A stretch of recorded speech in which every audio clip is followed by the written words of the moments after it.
Welcome to Hurrdat Sports Radio. Penix, quick snap, toss sweep left. Dylan Johnson angles left side, and he bounces into the end zone. Touchdown, Dylan Johnson. 13th rushing touchdown of the season. Lets out a lion of a yell, and the Huskies have a 9-0 lead in the Pac-12 championship here in the first quarter. Win with the snap, turns, and hands it to Blue. Breaks free at the 50. Actually, that's Keelan Robinson down the sidelines. 40, 30, 20. They said he stepped out of bounds, or did he? He did not. Touchdown, Texas. Snap to Milroe. Jada look. He's got Miller wide open. 20, 15, 10, 5. Touchdown.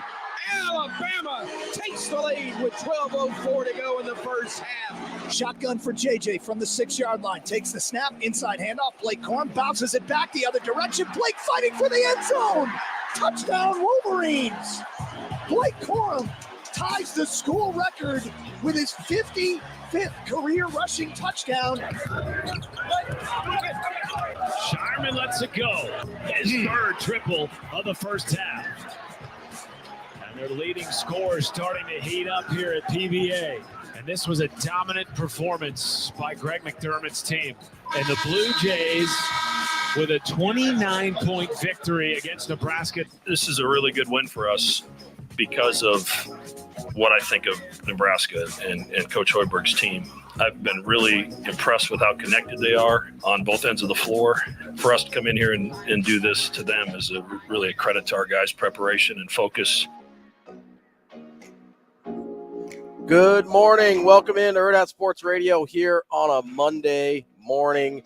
I'm Ravi Lulla. We are on AM 590 ESPN Omaha, ESPN Tri-Cities, and we're coming to you live from the Hurrdat Sports Bar and Grill, the H&H Chevrolet stage. As you may have noticed, I am riding solo this morning. Our guy Andrew Rogers is a bit under the weather, so he will not be in this morning. So it's just you, me, and Shane here this morning on the show. But we do have a terrific. Why the f- is Shane walking in there? We don't even know. We never know why Shane's walking where he's walking. Probably to go vape most of the time, if I had to guess. Oh, come on, Shane. But we do have a good show for you here this morning. Sam McKewon from the Omaha World-Herald joins us at 8 a.m. Damon Benning joins us at 8:30. He'll be with us for the bottom half of that hour.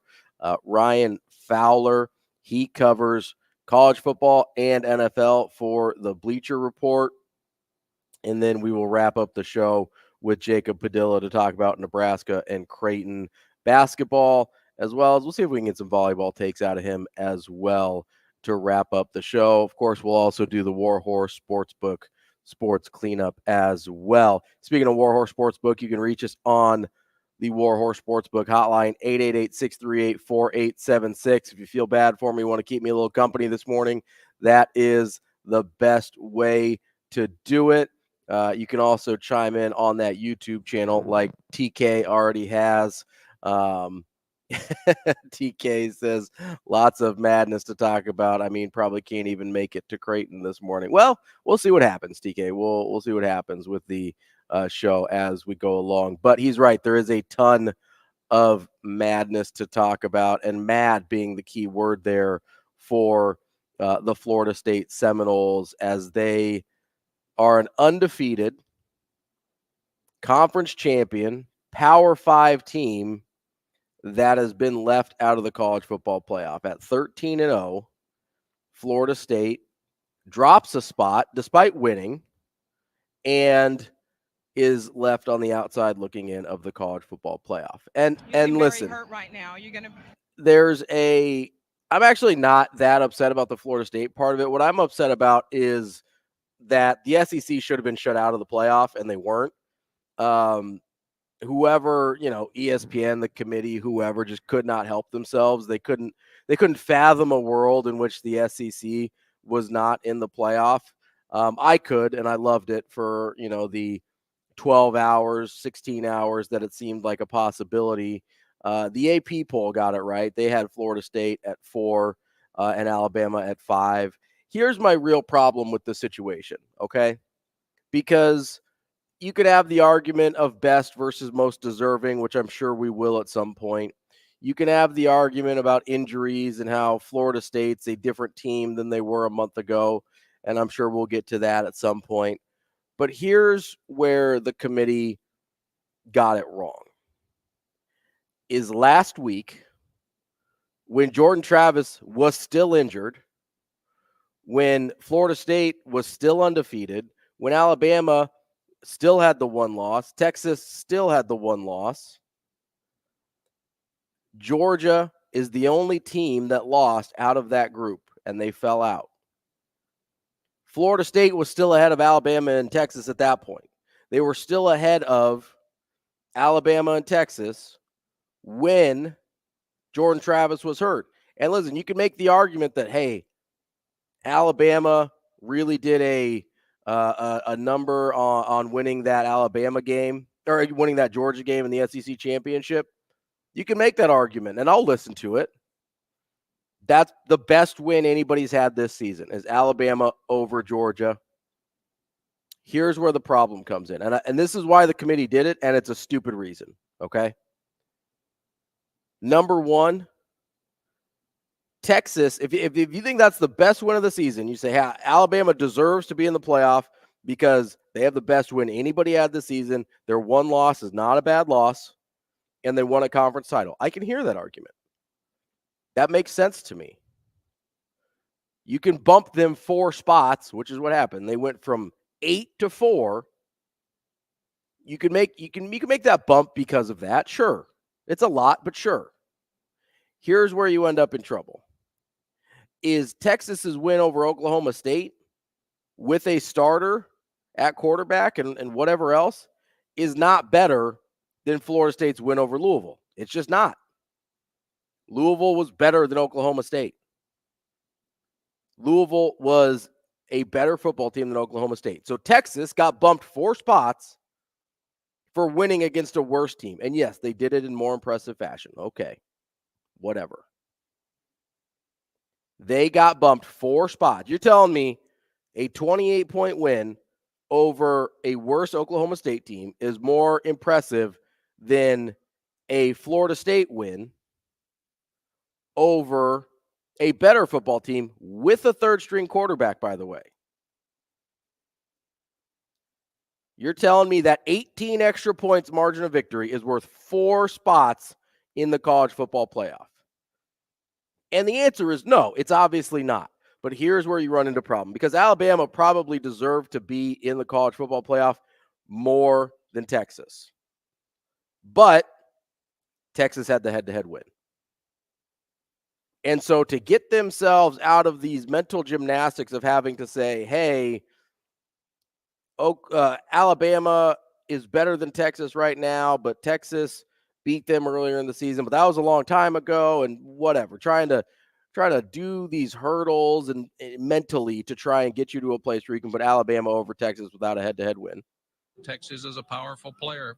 Instead, they weasel their way out of that conversation by just leaving Florida State out, who, oh, by the way, still undefeated, still a conference champion, still had a better win on conference championship weekend than Texas did, and did it all with the third-string quarterback.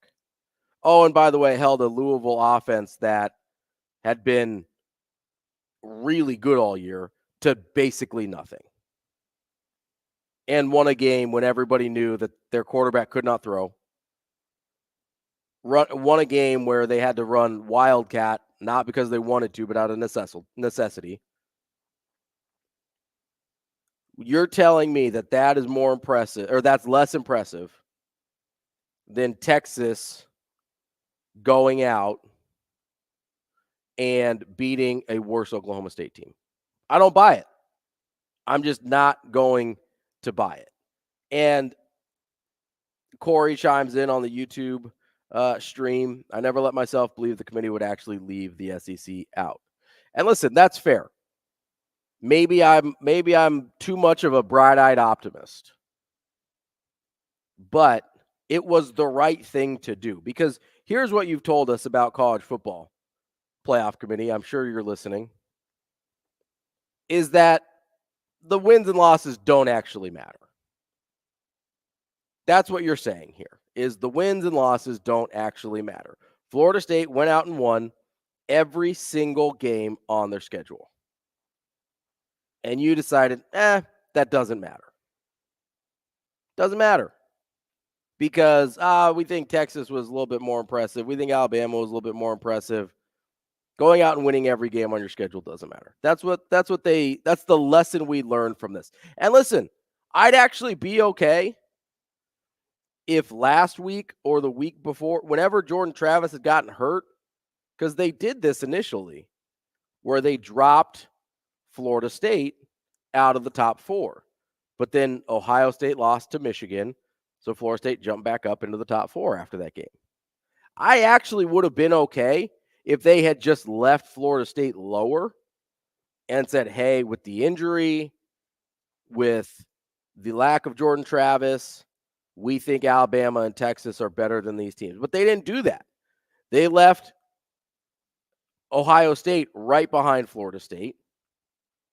And they left Texas and Alabama at 7 and 8 respectively. It's like these people don't have the cognitive ability to look ahead a week and say, hey, we might end up in a situation where we think Texas and Alabama are better than Florida State. Maybe we should put the rankings this week in such a way that decision would actually make sense. But I don't know. I mean, I don't know who all is in that room. I suppose I could look it up. But I'm guessing that there's the same type of people that are in most rooms making most decisions. Oh, yeah, I was right. It's a bunch of like octogenarians in that room that probably don't have the cognitive ability to actually think a week ahead of time. I mean, it looks like I'm looking at Congress right now with all of these old white dudes in front of on the committee here, not like 90-year-olds making decisions about the future that they don't have to deal with. This is a committee that I like. That's the part that I don't understand. Is if you thought this was a possibility, which everyone knew, by the way, everyone knew Jordan Travis was out for the year. Everyone knew that there was a chance that Florida State wasn't going to be as good as their resume by the end of the season. So why didn't the rankings reflect that when you knew it? Florida State was still ahead of Texas. Florida State was still ahead of Alabama when this all happened. That's the fact of the matter. I'm upset because of what the College Football Playoff Committee told me was true last week.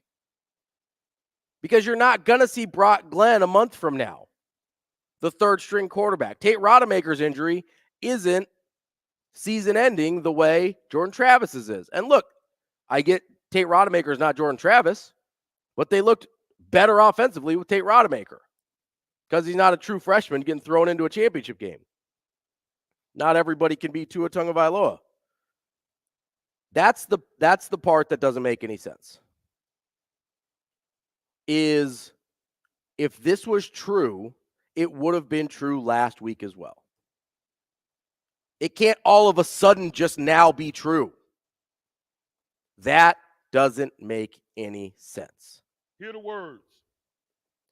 Thomas on TK on YouTube says FSU is being punished for not lying about Jordan Travis's injury. If FSU said he would be back for the playoff, the committee would have had to put him in, punished for doing everything right. Corey says everyone who says expanding the playoffs will devalue the regular season can shut up now. Yeah, Corey's right. And so is TK. Although I will say, I'm not sure how much Florida State could have lied about the injury because Jordan Travis's foot was pointed the wrong direction. So that would have been tough to lie about because that is, I mean, that can only be so many things. If your foot is pointed the wrong direction, they could have tried to lie about it. They could have tried to pull on Aaron Rodgers and be like, hey, I'll be back in 15 minutes. It's fine. Which, by the way, now all of a sudden they're starting to hedge. You're like, oh, well, if the Jets aren't in playoff contention, he's probably not going to play. Oh, really? He had a torn Achilles. He wasn't going to play anyway, geniuses. Like, if it actually was a torn Achilles. Now, they might have lied about that on the front end. But if it was a completely torn Achilles the way he was talking about it, that dude was never going to play. And as far as Corey is talking about, yeah, the regular season, the committee just told us, and maybe they were trying to prepare us mentally for the regular season not mattering anymore, which, thank you for doing the Lord's work, committee, in telling us that, oh, yeah, it's okay. The regular season doesn't matter actually that much. We just need you to understand we're kind of going to do whatever we want here.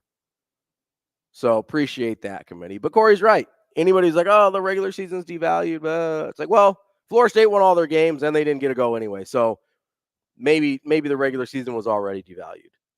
Maybe the regular season's devalued for everybody that doesn't play in the SEC. Terrence chimes in. The system was trash from, I think he meant the jump. 5 major conferences and 4 spots. There's always one, sometimes 2 conferences left out. Terrence, that's fair. Usually, though, it was the Pac-12 because the Pac-12 was such trash for most of this last decade to the point where their league is not going to exist next year. But you're right. Having 4 spots for 5 major conferences never made sense. It was designed to create outrage. And I think it was designed because that was the highest number that all these octogenarians could decide on for a playoff. It's the same reason it's 12 instead of 16. It should be 16, but it's the same reason it's 12. 12 is the number that makes the least amount of sense. It should be 8 or it should be 16, but it's 12 instead. So, yeah, it's the highest number that the egomaniacs running this thing could agree on. And so we ended up with 4. And because college football moves at a glacial pace, we're like, oh, it's progress. We were in the bowl system not that long ago. Oh, and isn't it better than the BCS? It's like it's like if you are in a relationship with somebody. That's right, Bo. The BCS. That's why they make that call. It's like when you're in a relationship with somebody and they're not actively mean to you the way your ex was, and you're like, oh, don't I treat you so much better than your ex? It's like, well, you still don't treat me well. You still aren't nice to me. You're just not actively mean. That doesn't mean it's a good relationship. It means it's just slightly less toxic. It's like, yes, the college football playoff is better than the BCS. That doesn't mean it's a good system. It just means it's slightly less toxic. It's flickering. Thomas says he thinks it's worse than the BCS. Well, I don't know about that. Yeah, and TK makes a good point. Funny, no one talks about Michigan cheating anymore. We forget the whole Connor Stallions thing. We're just, Michigan doesn't get penalized for cheating for the last 3 years, but Florida State gets penalized for having a quarterback break his leg in half. I don't know. It doesn't make a ton of sense to me. On an unrelated note, Brian chimes in, and I haven't seen this come out yet, so I don't know if it's true or not, but Brian on the YouTube channel says McCord is in the portal. I'm not sure if that's true or not. I haven't seen it yet, but if that's accurate, Kyle McCord in the transfer portal would be really interesting. TK says playoff makes more money. BCS provided a consistently good game. Yeah, I suppose what I mean is the 4-team format is better than the 2-team format, but I'm not necessarily saying that the College Football Playoff Committee is a better way of selecting than the BCS was. I think most years the BCS got it right. Terrence said McCord confirmed. Sounds like there's a mass exodus from Ohio State. So we are planning to talk about the transfer portal in later in the hour here. Today is actually, I know we've been hearing about guys entering the portal for about a week, but there is actually the portal opening today. Officially, people can be in the portal. So over the break, I'll do my due diligence here and start figuring out who's in, who's out, and Arch Manning is trending. What does that mean? The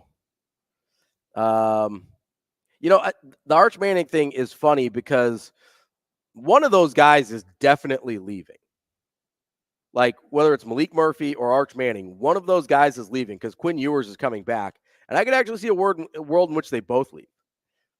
With Quinn Ewers coming back, neither of those guys signed up for that. Neither of those guys signed up for the fourth year of Quinn Ewers. Everyone assumed he'd go to the NFL. Both of those guys certainly are not sitting for another year. So that's an interesting situation there as well. As we anticipated, Cam Ward from Washington State in the transfer portal as well. We'll get you up to date on those here in a few minutes as we continue on, and I have a chance to check the latest breaking transfer portal news on Twitter. But I know people think I'm mad because I like Florida State, and I do like Florida State. I'm not mad because of Florida State, because listen, I have no misconceptions about them winning a national title this year, especially without Jordan Travis. I didn't think they could win a national title this year with Jordan Travis. You're mad. What I'm mad about is the inconsistency of the college football playoff rankings. Jordan Travis was hurt last week too. Florida State was still number 4. Really nothing changed except Alabama beat Georgia, so they flipped spots. And then the committee got scared about putting Alabama in when Texas had a head-to-head win over them. Texas didn't do enough to earn a spot this week. If you thought they were good enough, they were good enough the week before. But instead, they were at 7 and 8, respectively, between Texas and Alabama. That's the thing that doesn't make any sense here. That's the thing that should be maddening to everyone. Because last week they told us, I'm just going back based on what the committee told us. Last week they told us Florida State's still good enough with a backup quarterback. And what changed from one week to the next? Because all I found out is, Florida State's still good enough with their third string quarterback. That's what I found out. That's what changed for me.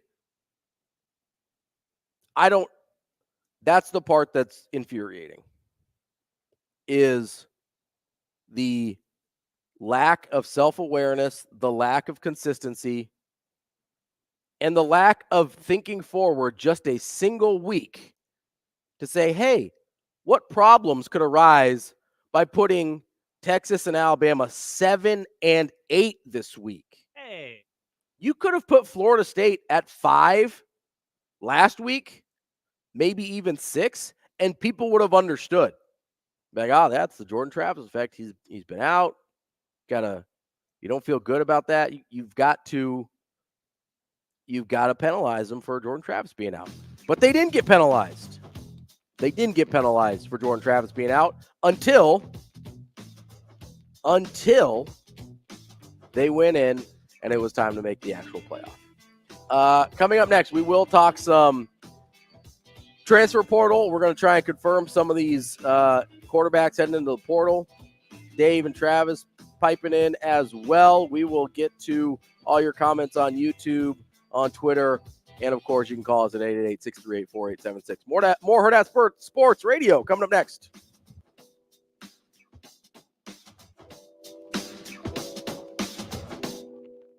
We will be back.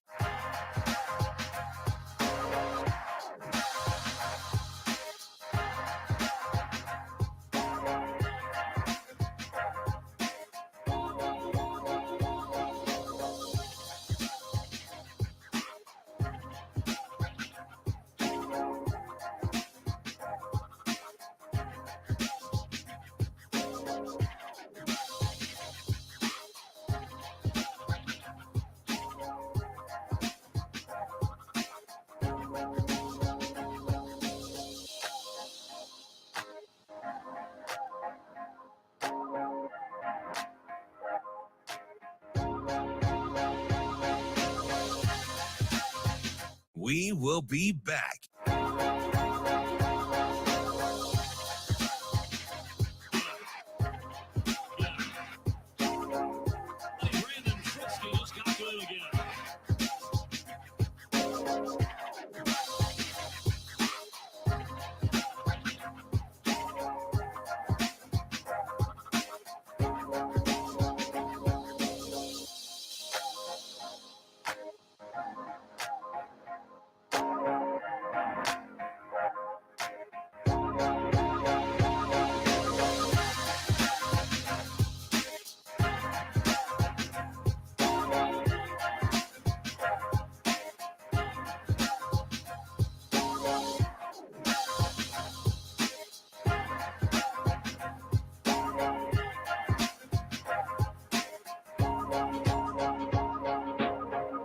We will be back.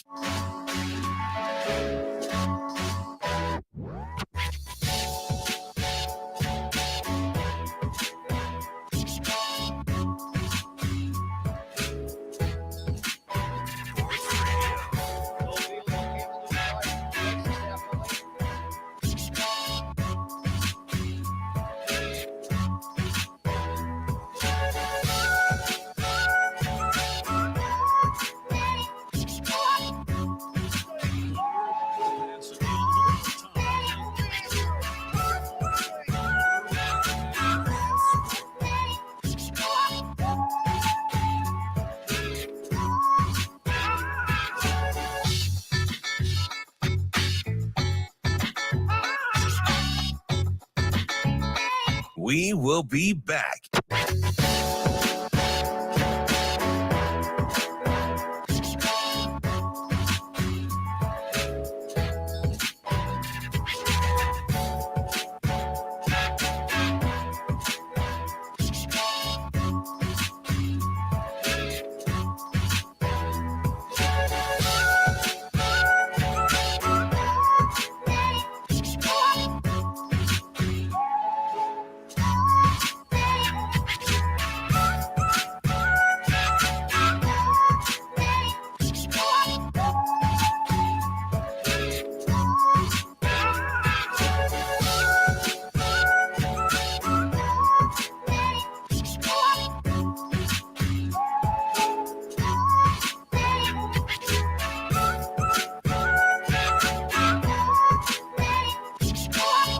We will be back.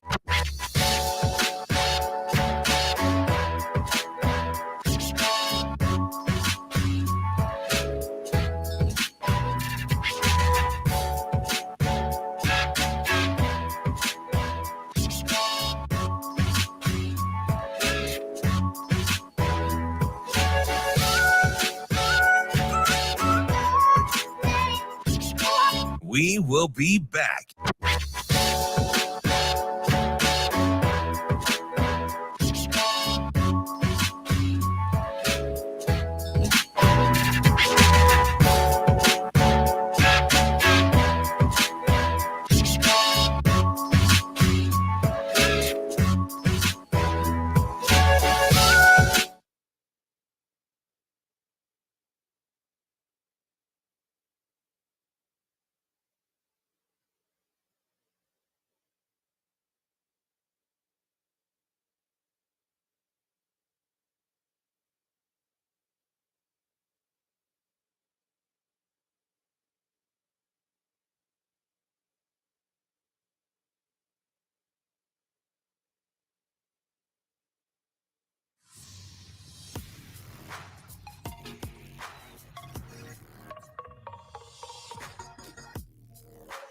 You're listening to Hurrdat Sports Radio. Feely with Campbell to his right, takes the snap, delayed run, running right, lowers the shoulder, he fights, he scratches, he claws, into the end zone. Lawrence Feely, a two-play answer. Touchdown, Florida State. Plummer back to pass again. A little more time. Now giving ground back at the 20 and pulled down to the 18-yard line. Guess who? Our old buddy Brandon Frisky just got to him again.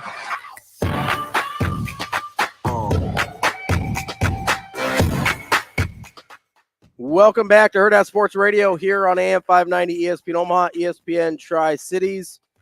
I'm Ravi Lulla. We're live from the H&H Chevrolet stage at Hurrdat Sports Bar and Grill, riding solo this morning as we tackle all of the college football news coming down the pipe today. Transfer portal opens. Obviously, we've got the college football playoff committee nonsense. As we were talking before the break, Kyle McCord is in the transfer portal, along with, it looks like, about at least half a dozen other of his teammates. You've got a couple of cornerbacks in the group from Ohio State that are leaving. Evan Pryor, the running back, leaving as well. It's a pretty large group. Ryan Turner, corner from Ohio State, in the portal. You've got Jair Brown in the portal as well. Ohio State safety Kyle Stokes in the portal as well. Lots of portal news all over the place for the Ohio State Buckeyes. I'm sure we will have more as the day wears on.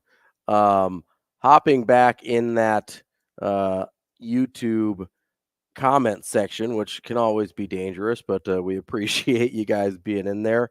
Wrapping up the conversation, I'm sure we'll talk about it throughout the show, but Corey says the SEC's best non-con win was Kentucky over Louisville by 7. The same Louisville team FSU beat by 10 with their third-string quarterback. That's a fair point, Corey, but why would we use logic and reason in this situation when we can just fly by the seat of our pants and not make any sense at all? That makes way too much sense, Corey. Oh, by the way, Florida State went out in their non-con and beat the brakes off of LSU. So I guess that doesn't matter. LSU, that was top 5 in the country to start the season.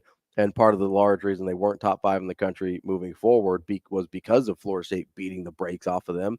We're just going to ignore that part with the SEC supremacy story. That's fine.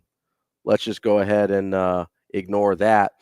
We will get to Dave asks in the YouTube stream as well, do we think Nebraska will move fast on a quarterback or take their time? I imagine this is a take their time situation, Dave. I don't know that Nebraska is going to be in the high stakes bidding portion of the quarterback portal.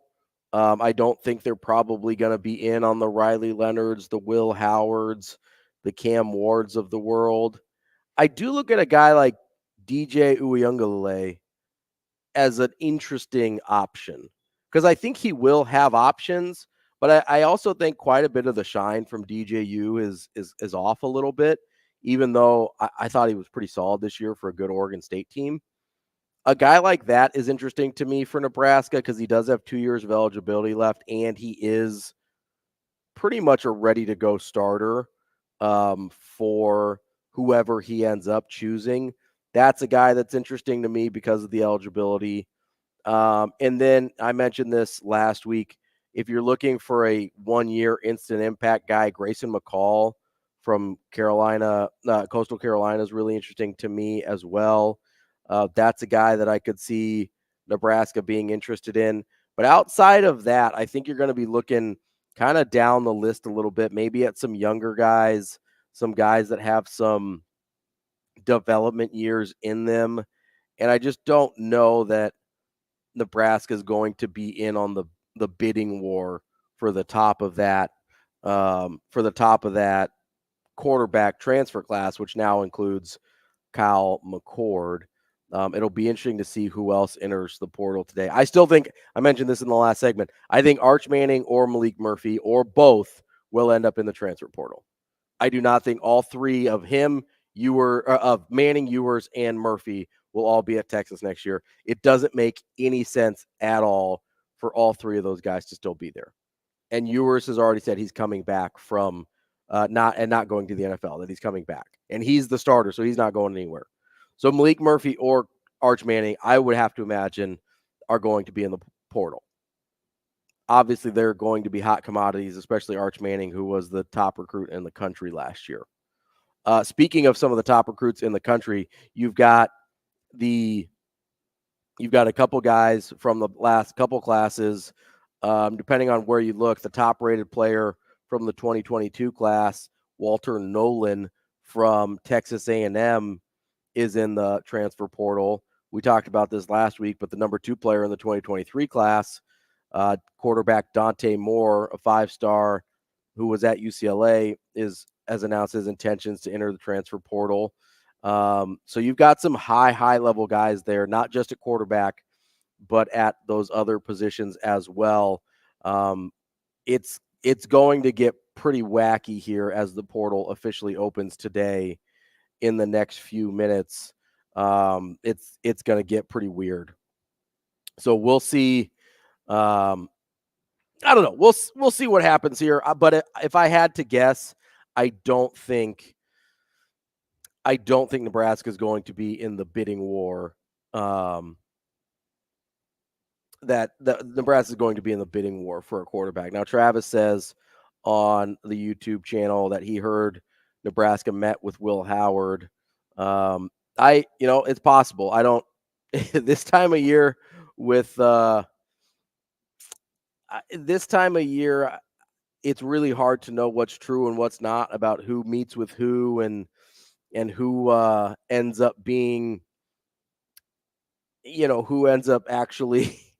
It's all very clandestine is what I mean to say in the transfer portal and meeting and stuff like that, especially if Nebraska has already met with Will Howard. That would mean it either happened really, really early this morning or before he was actually in the portal, which gets a little dicey there as well. So I just don't know about the veracity of, and I'm sure it happens, right? But it's hard to nail anything down because there is some gray areas there as people are entering the portal, but not in the portal yet. And, it's kind of when you're separated, but you're not divorced yet. Like, are you allowed to date? I don't know. That's some of the gray area here in the transfer portal. Corey also mentions, I'd love Grayson McCall. I would too. I think he'd actually be a really good fit. He's a terrific decision maker. I think he'd be a really good fit with the offense that Satterfield's trying to run. He's mobile enough, but he's not a true runner. The decision making at Coastal Carolina with Jamie Chadwell previously or in years previous to this, I think he's a good, quick decision maker. So that's going to be a guy that I think to keep an eye on. Nate calling in on the Warhorse Sportsbook hotline. Wants to talk about the college football playoffs. Nate, what's going on, man? Hey, what's going on, man? How you doing this morning? I'm doing good. How are you? Yeah, I'm good, man. So what you think about the playoff selection? Yeah, I mean, I think it's terrible, if I'm being honest. And it's not, for me, the biggest issue is the lack of consistency from week to week, right? Because Jordan Travis didn't get hurt against Louisville. Right. That would make sense right. if they dropped him after he gets hurt in that game, right? But he got hurt a few weeks ago. Like, you knew he was hurt last week when you still had Florida State in that number 4 spot. And you still had who would you take off then? I would take Alabama off. Oh no, come on, man. Well, listen, come on, man. Listen, hear me out, Nate. I would personally take Alabama off. It's mostly because I think it'd be funny to see the SEC left out. But come on, man. Hear me out. I can understand an argument for Alabama over Texas. I don't think the committee had the stones to put Alabama in when Texas had a head-to-head win. Because Alabama has a better resume than Texas. They do. You don't go through the SEC undefeated and get left off the playoff. Who has Michigan played this year, man? Come on. That's a fair point, and they are cheaters, so let's take Michigan out. I'm okay with that. And what about Washington? The Pac-12 is weak, man. The Pac-12 was good this year. Come on, Nate. The Pac-12 was really good this year. Good how? They had Oregon and who else? Oregon was really good. Utah was good. Oregon State was good. Utah. Dude, Utah was good. Come on. Utah would beat up on a lot. Utah would beat up on a lot of Big Ten teams. Even with that. Talking about the Utes? Yes, the Utes would beat up on a lot of Big Ten teams, especially even with their quarterbacks.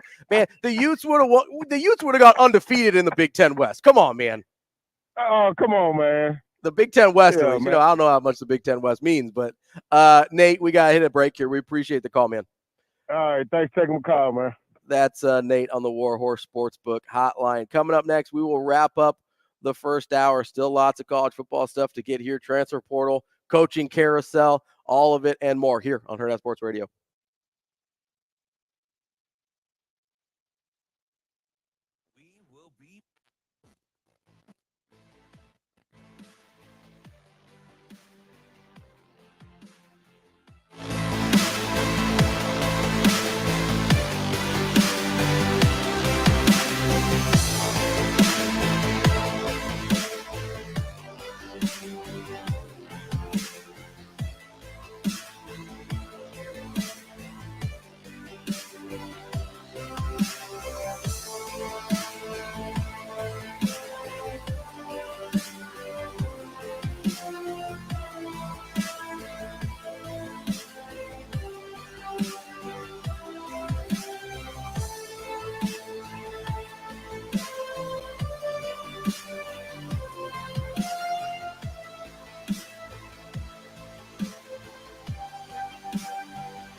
We will be back.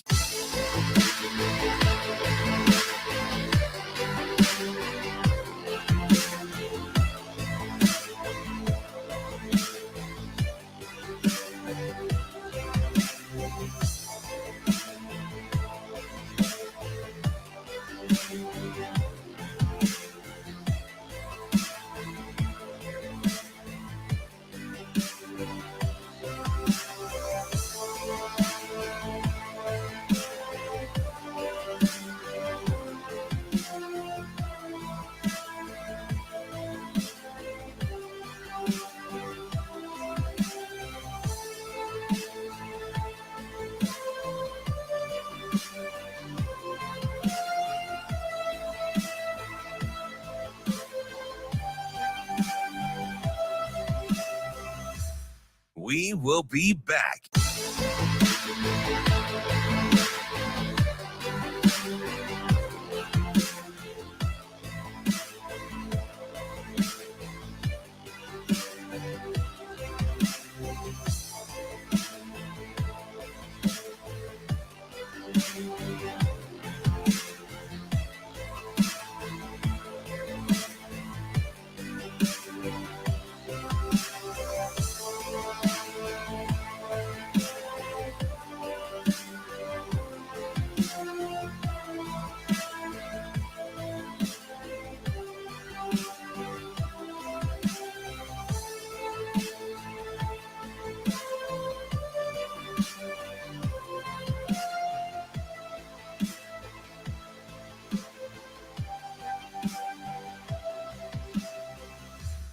We will be back.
You're listening to Hurrdat Sports Radio. From the left hash mark, 3rd down and 4, handoff. Baxter flips it back.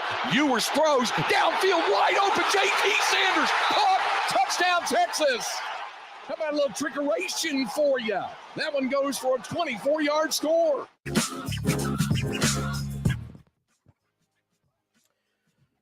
Welcome back as we wrap up hour number 1 here on the Hurrdat Sports Radio. I'm Ravi Lulla. Shane Schilberg producing for me. We're live on AM 590 ESPN Omaha, ESPN Tri-Cities. We're live from the H&H Chevrolet stage here at Hurrdat Sports Bar and Grill.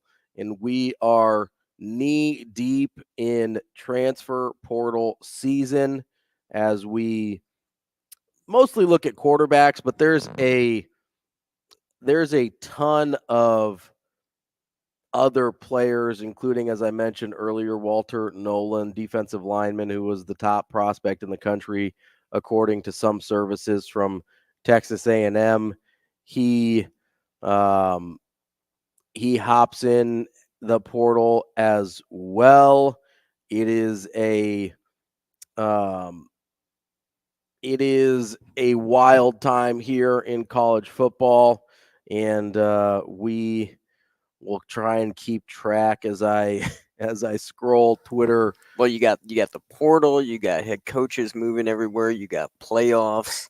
I mean, this is a great time for college football. It's kind of like the NBA offseason where sometimes people get a little bit more jazzed up about the storylines and the movement and everything than people do actually about the games themselves. Well, we got 43 bowl games coming up, so I mean, we got that to look forward to, the games themselves. I mean, I don't know how many of those bowl games people actually look forward to, but there certainly will be 43 of them, which is a lot, and Nebraska is playing in 0 of them, unfortunately.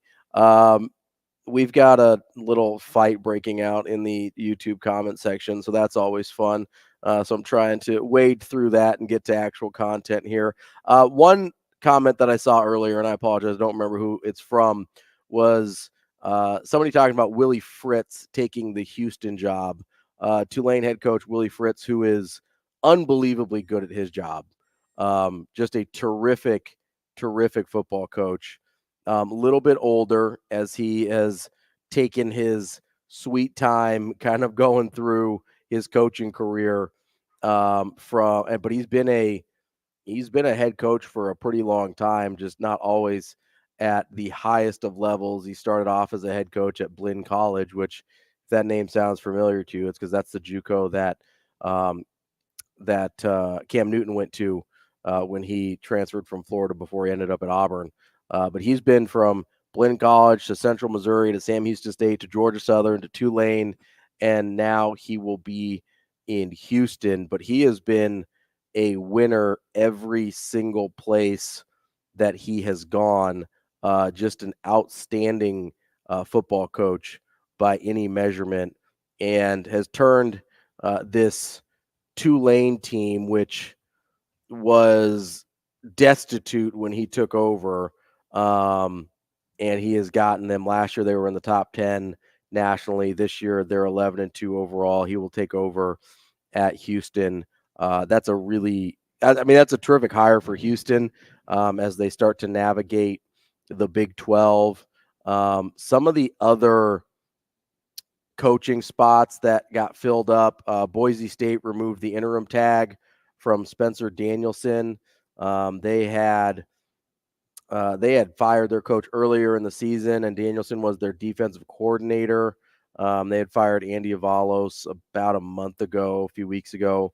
And Danielson led them well in that interim, and they got to the Mountain West Conference title in that one as well. Danielson just 35 years old, so that's a nice young hire for Boise State, and as they try to kind of recapture some of their magic from earlier in the last, I guess, decade or so. But there's only 2 Power 5 jobs currently open, and Vanderbilt certainly is Power 5 in name only. That's a tough job and a really challenging place to navigate. That's just the offensive coordinator is out at Vanderbilt. So just Duke is available for Power 5 conferences. I apologize, I misread that. But just Duke is available in the Power 5 head coaching because Mike Elko left for Texas A&M. And a guy that we were talking about a little bit earlier when Grace McCall came up was Jamie Chadwell, who was previously at Coastal Carolina, currently at Liberty in his first year there. I think Jamie Chadwell is a really interesting person to look at for that Duke job. He's obviously very familiar with the area, been super successful, runs a unique offense that I think would help Duke because you don't have to go out and get the same type of guys that everybody else is getting in terms of trying to, there's this line in Moneyball where Brad Pitt as Billy Beane is talking about playing against the Yankees. And he basically says, hey, if we try and do this like everybody else, then or the line is they're in the scouting room. And he goes, if we try to play like the Yankees in here, we'll lose to the Yankees out there. Basically saying, if we do the same thing everybody else does when we're buying players and signing players and scouting players, they're better at that than we are because they have more money. They can always sign the better player because they have more money.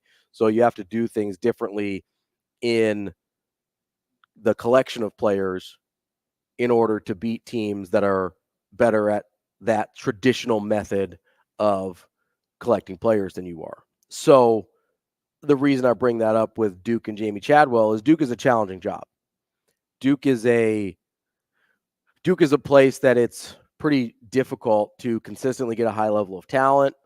They don't have a ton of tradition. They're very academically challenging.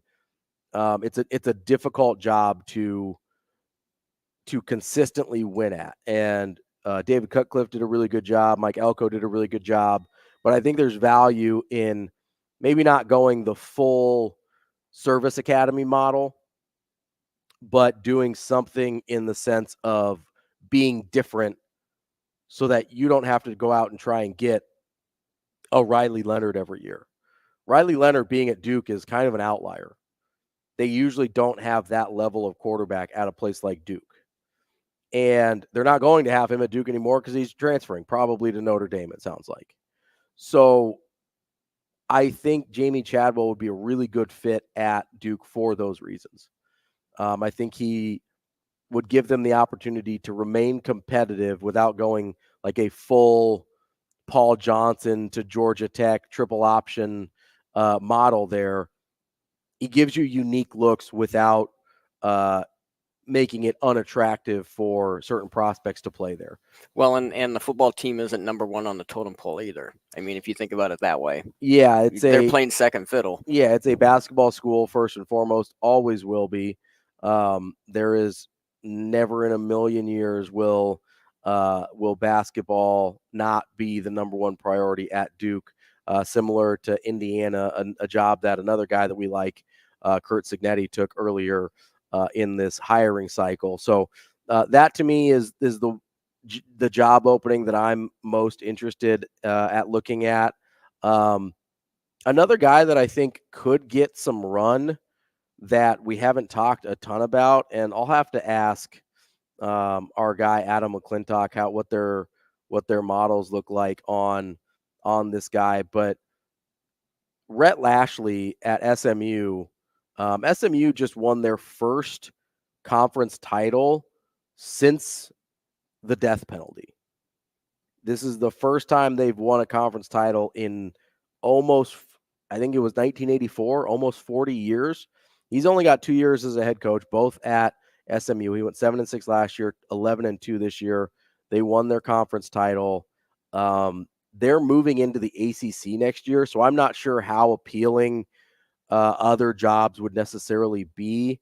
If I'm not mistaken, SMU has a ton of money because they're a very well-off private school.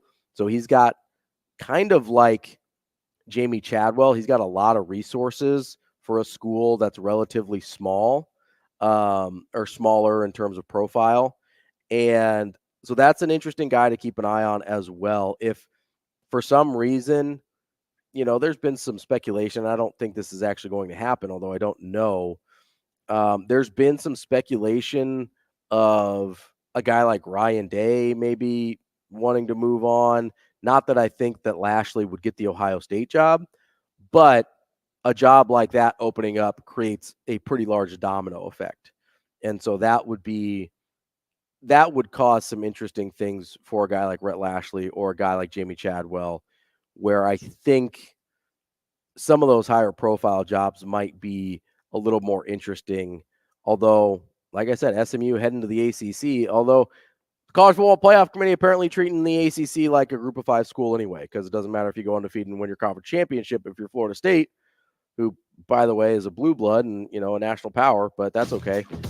They've got treated like a group of 5 team anyway. So maybe SMU maybe Rhett Lashley at SMU will rethink his place on the totem pole with SMU going to the ACC as well. We'll try and keep up to date on the transfer portal. Lots of stuff. I haven't seen any news about Nebraska yet. Don't expect a ton of Nebraska guys to enter the portal, at least not guys of consequence, but we will keep you up to date on that. Coming up next, Sam McKewon from the Omaha World-Herald.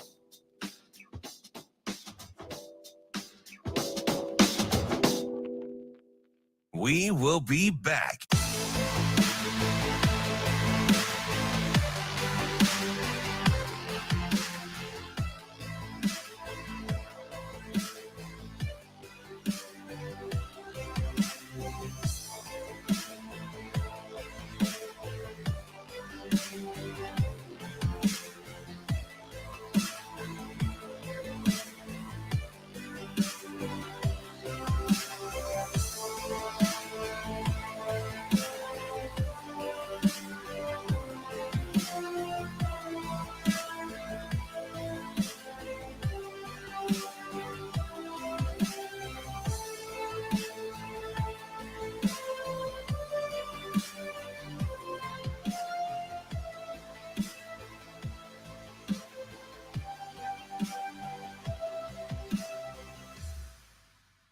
We will be back.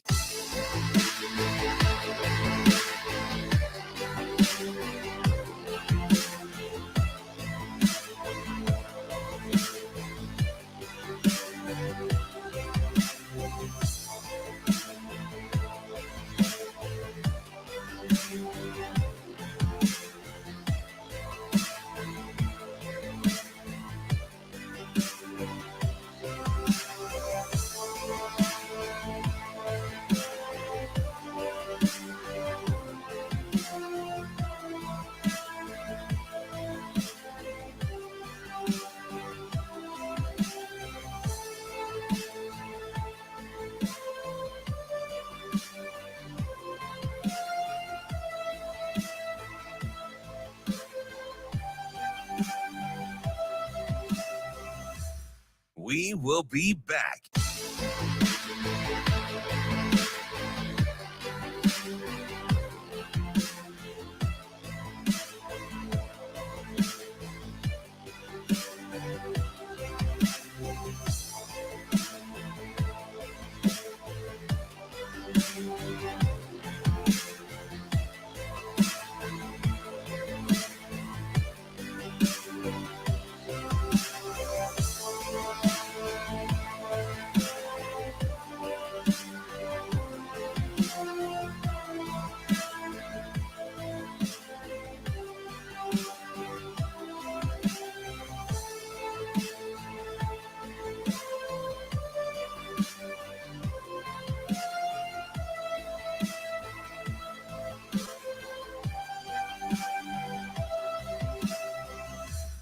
We will be back.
You're listening to Hurrdat Sports Radio. Here is the sports editor for the Omaha World-Herald, Sam McKewon. That's fine. That's fine. That's fine. Sam McKewon. We're gonna throw the ball, and you just stand back there and throw it where you want to go. That kind of thing. Sam McKewon. Are you guys going? Sure. Now, Sam McKewon. Kicking off hour number 2 here on Hurrdat Sports Radio with AM 590, ESPN Omaha, ESPN Tri-Cities. We are with Sam McKewon on the Warhorse Sportsbook Hotline. Sam, how are you this morning? I'm good. How are you guys? We are doing all right. It is just me this morning riding solo, so I appreciate you keeping me company here. Let's start with the college football playoff committee. I know you had some thoughts just kind of going through your Twitter yesterday. Seemed like people took your takes maybe a little bit the wrong way in regards to FSU and how you thought this process was going to play out. So just wanted to give you a minute here to kind of explain in more than 240 characters what you meant by the 4 best teams and FSU not really being in that group. Yeah, I didn't write them well enough, and so that was my fault. No, here's the thing. You kind of knew going into the week that, you know, Florida State was in trouble. And I actually posted something on Friday saying, you know, if Washington loses by 3, and they almost did lose by 3, and Florida State wins by 7, and Florida State won by 10, who's the number 4 team? And to be very honest with you, more people pick Florida State, but I honestly thought that was in play. What I didn't think was in play was Georgia losing. I was surprised by that. I thought Georgia would win by 10 or 14 points, but Georgia played poorly and doesn't belong in the playoff. And, you know, what you saw during the week and then on Saturday, you saw the SEC leaning very hard on this, Sesame Street, one of these things is not like the other argument about how the SEC champion, regardless of who it is, needs to be in the the college football playoff. And you just didn't see any of that from the ACC. And I guess I feel very confident that Florida State believed it was in, after if they won. And that not only that, they would have been the number 3 seed if they won and another team in front of them lost. And so I thought what needed to have happened, what Florida State needed to understand is their AD and their president and their head coach and the ACC needed to really lobby to be in, and to do that on national TV to pre-shame the committee and to be very vociferous and strong about that statement.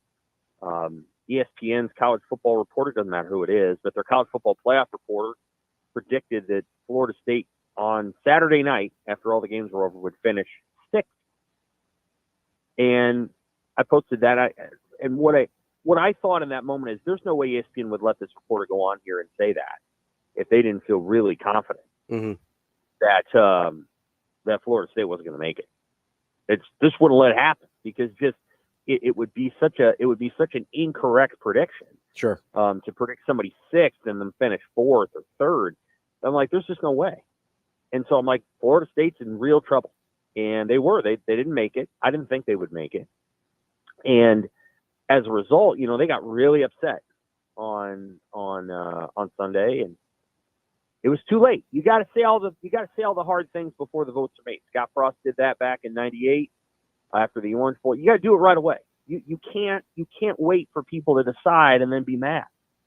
This thing, unfortunately, is a human decision. There's virtually no metrics or firm or fast process. They change the rankings all the time for very, squishy reasons, narrative reasons. So you have to know going into it, hey, we're not going to make this thing unless we make a very strong case to the people in that room who are listening and make sure that they know that if we don't get in, we're gonna raise a lot of heck. And Florida State can do that after the fact, but it just doesn't carry the same weight. And so, do I think Florida State should have made it? Yes, I do. Alabama didn't deserve to make it in 2017, and Alabama doesn't deserve to make it now. The Alabama that beat Georgia is the same Alabama that should have lost to Auburn. Alabama's not been that good this year. They just haven't been. And Florida State's been just as good. And they have no losses. So, yes. The other thing I'll say is, and this is also true, so 2 things can be true at once. Florida State belongs in the playoffs, but Alabama will be a much more exciting playoff matchup for Michigan. And I think Michigan will win that game, but everybody knows that at 4 o'clock on whatever, January 1st, we're all sitting there and the Rose Bowl comes on. Your blood's going to get pumping more for Alabama than it is Florida State. It just is. You're going to get 5 million more viewers as a result. That's what Alabama and Michigan will do to each other. Saban against Harbaugh, that whole thing. It's going to be a big deal. And I don't know that the playoff committee was thinking about that, but two things can be true at once, and that's true. Florida State belonged in. Alabama is the more, interesting choice in terms of television. That's, those are both true. But no, I think Florida State should have been in the playoff, but the committee doesn't have to do that. And guess what? After this year, they don't have to be controversial anymore. They can just put whoever, they can put whoever they want in the end. Sam, so some really interesting points in there. And first, I guess I just want to ask, this is a bad way to decide who makes the playoff, right? Like if the who makes it in and who doesn't make it in can be decided by basically campaigning, that's not the best way to decide, right? Is that fair? Oh, I mean, it's not the NFL or it's not professional sports. It's collegiate sports is trickier because there's more teams and, they all kind of play by different rules. And one day, if there's a college football super league, then, maybe they'll have rules like the NFL. In the NCAA basketball tournament, there's so many teams. You got to win so many games that nobody's going to get too upset. The team that's left out is the 65th team. Number 1 seed versus number 2 seed. You know what? You got to win 5 games. You got to win 4 games just to get to you got to win 3 games just to get to the Elite 8 anyway. The most controversial thing that I think's ever happened in the NCAA tournament in recent years is the year that they made Kentucky and Massachusetts face each other in the Final Four instead of the final game because they were busy screwing around with regions and other things. And they fixed that where, and they fixed it. And so, the national title game isn't in the Final Four, it's in the final game. So that was probably the worst thing that happened, and they fixed it. Although, again, if that happened today, that'd feel pretty darn egregious, to be honest with you. Mm-hmm. So, no, it's not a perfect way. That'll change a little bit when it goes to 12 teams.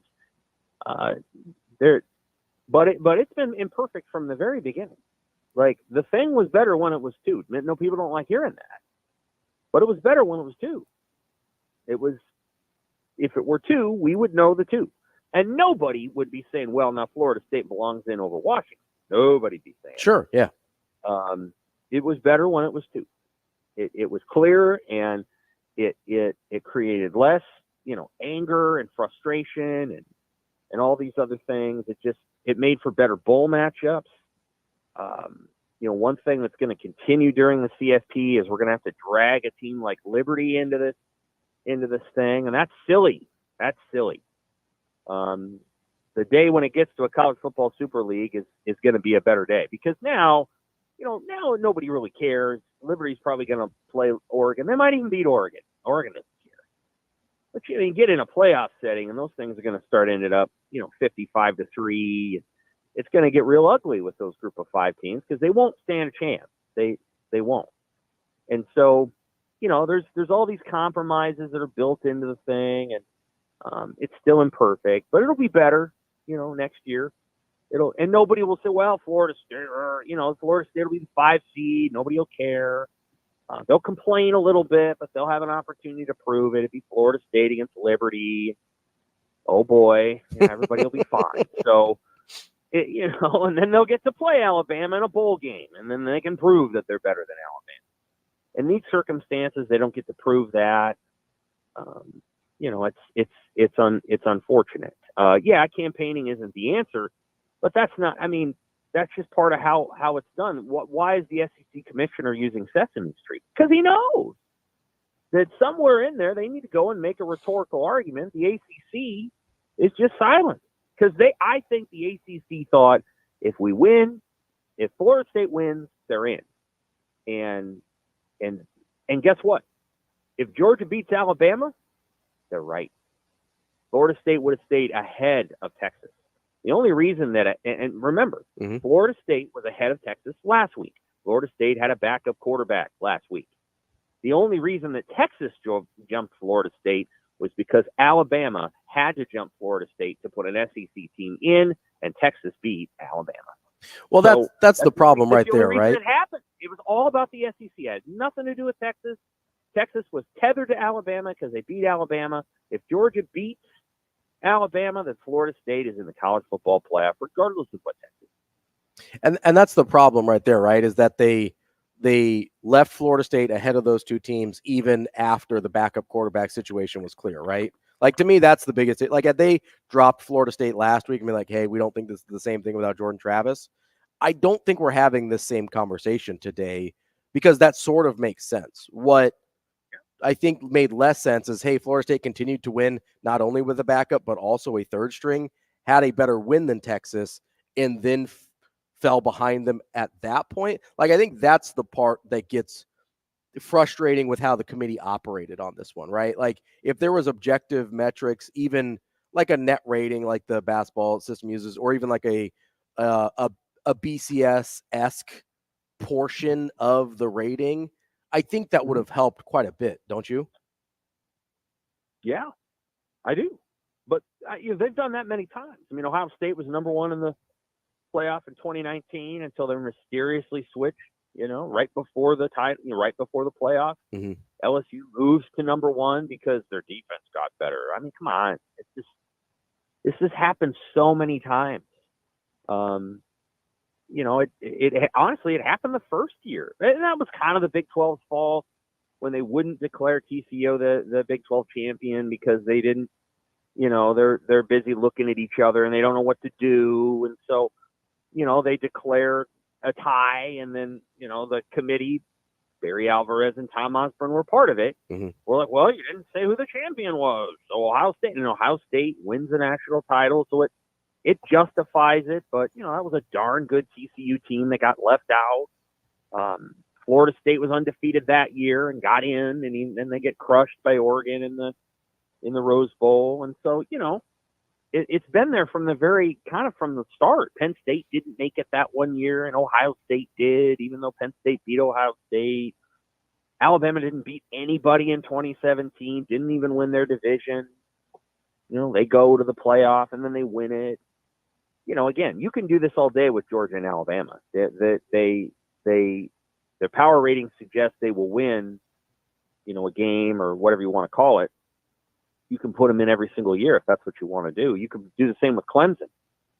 Florida State has the misfortune of Clemson having a bad year. Yeah, they can control Clemson, and so it's those are hard things. I will say this: I didn't listen to a ton of the rhetoric yesterday from the CFP leader.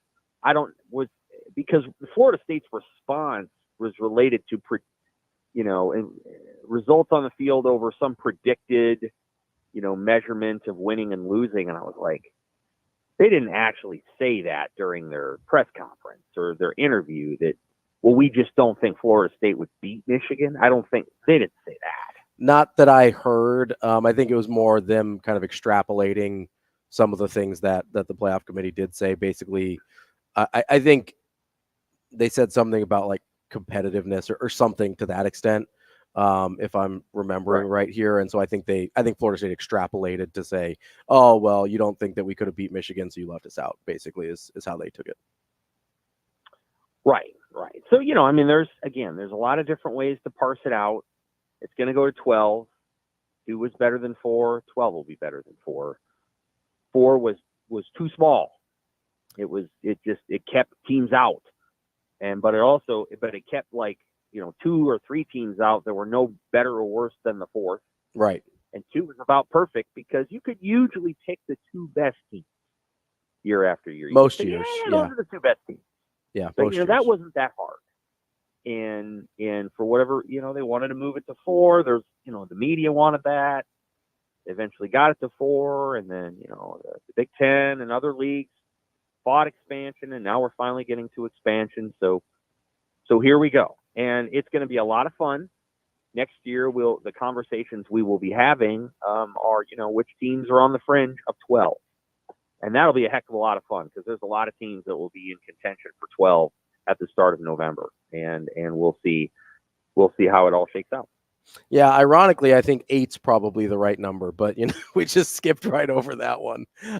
We did, which is about on par for college football, if we're being honest. Right. Let's change gears here to college basketball. Obviously, Nebraska and Creighton had their big matchup yesterday. Creighton wins 89-60.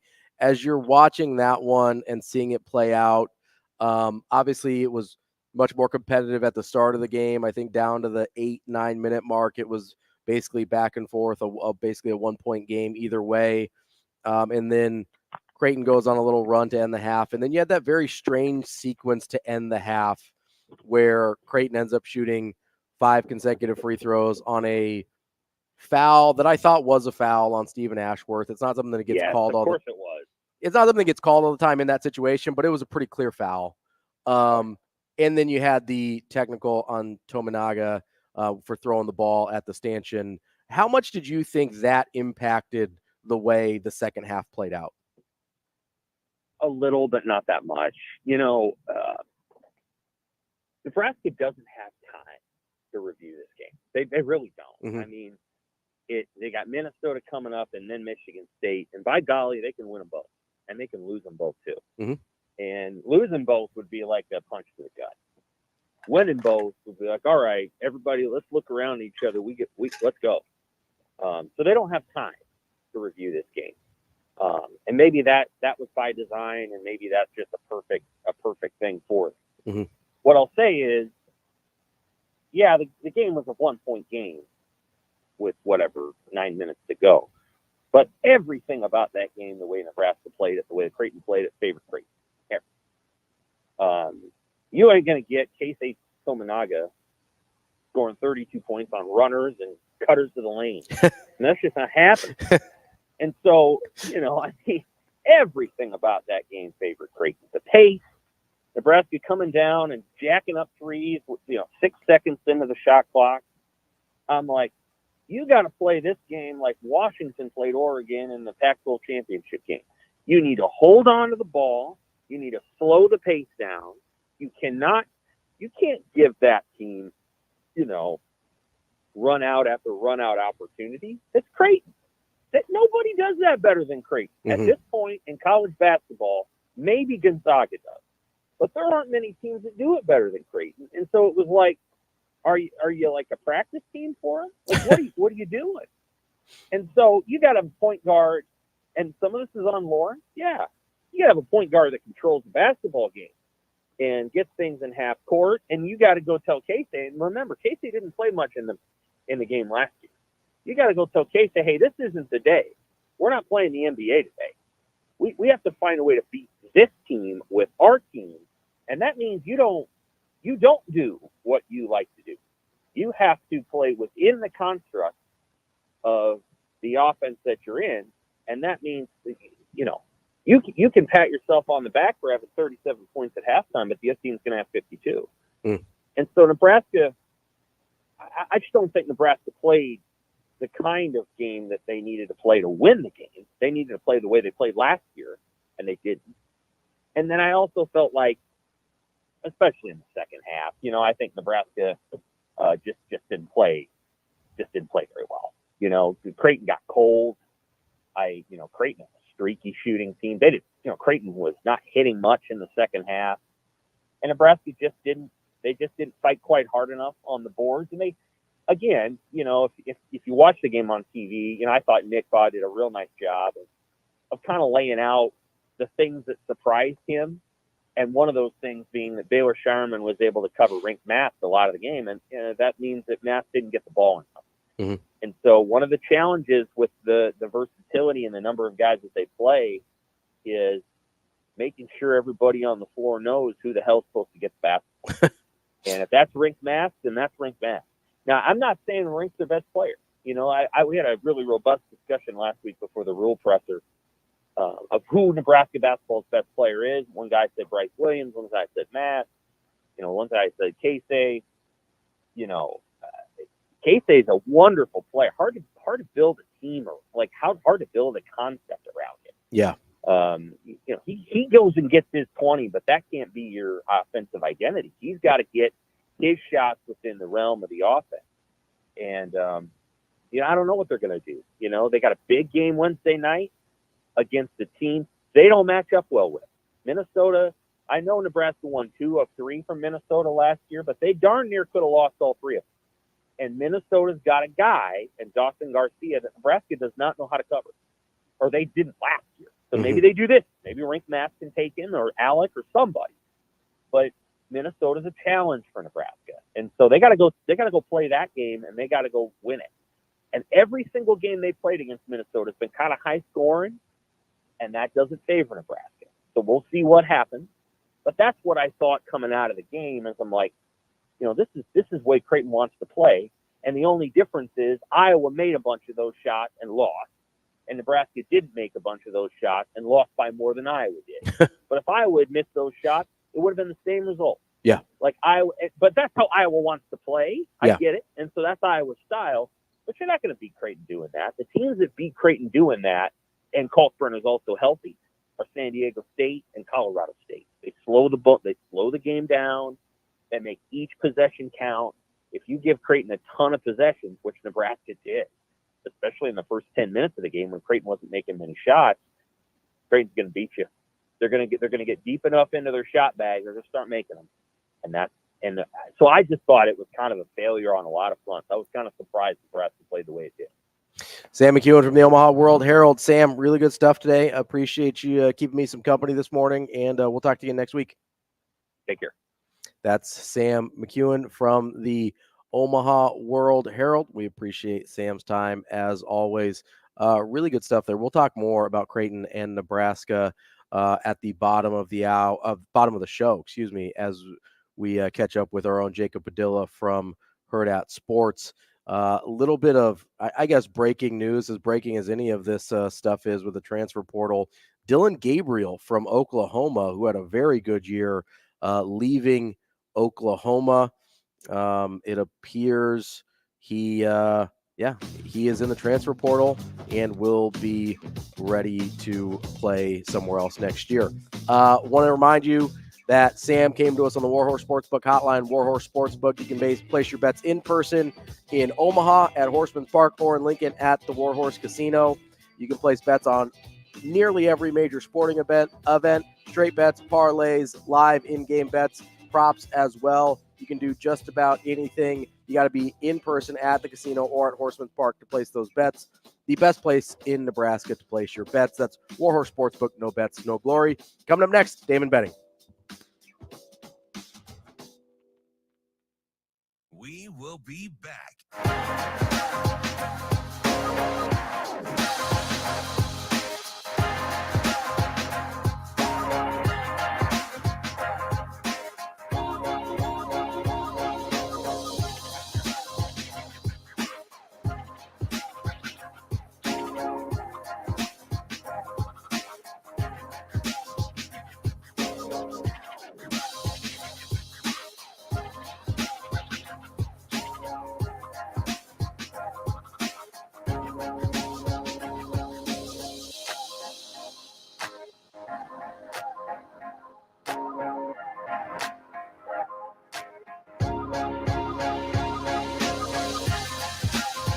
We will be back.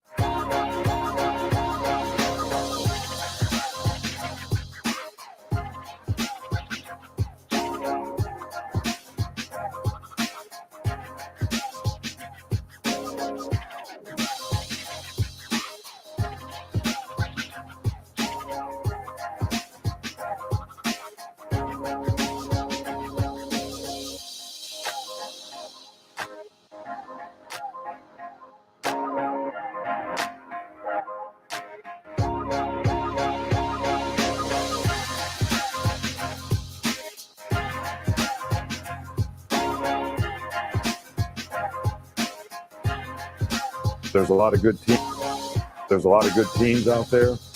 Florida State's certainly a good team. I really think that our team earned the right to be here. We will be back.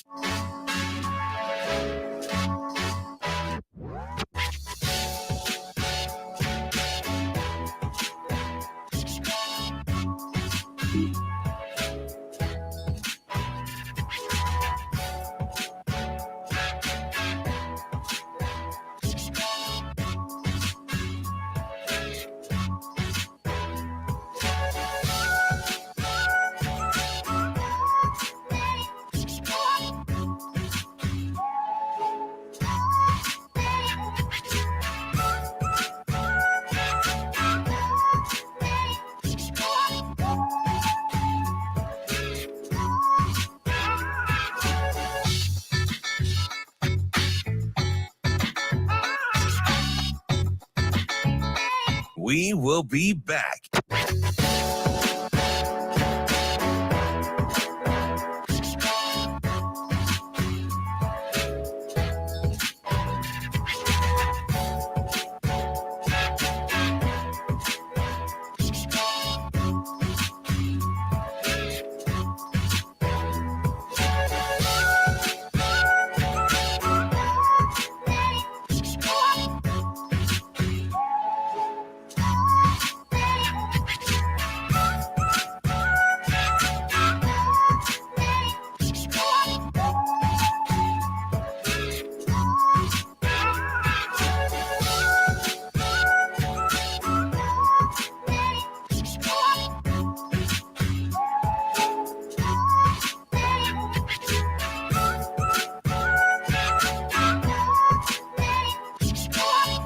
We will be back.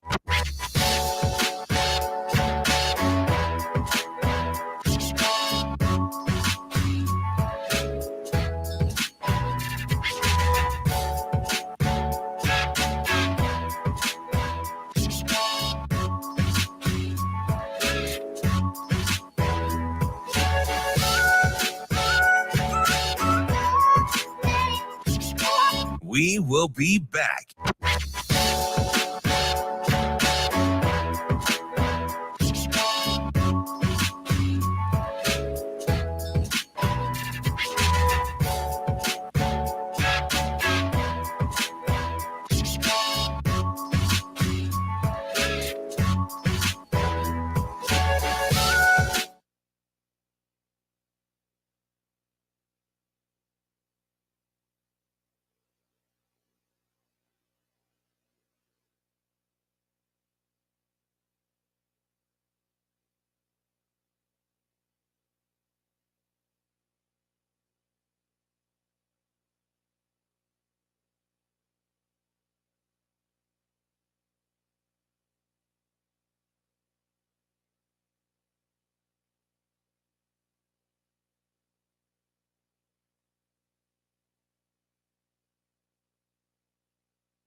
You're listening to Hurrdat Sports Radio. There's a lot of good teams out there.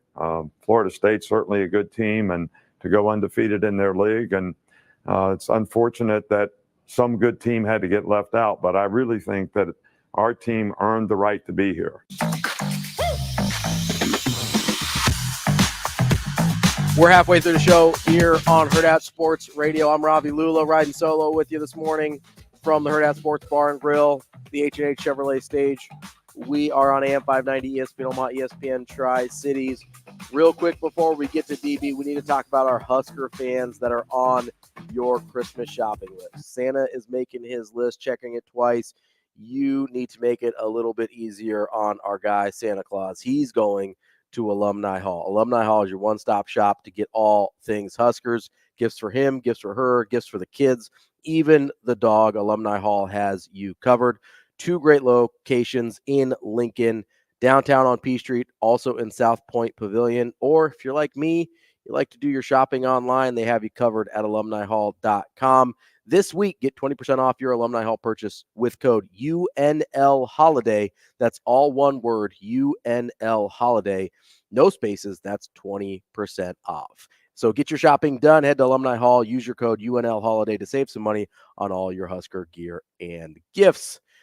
a guy that maybe I need to buy DB some Christmas gifts from Alumni Hawks. He never wears any Husker gear, DB. Well, I turned over a new leaf. I've been collecting it. Are you repping the brand now? You're finally on board?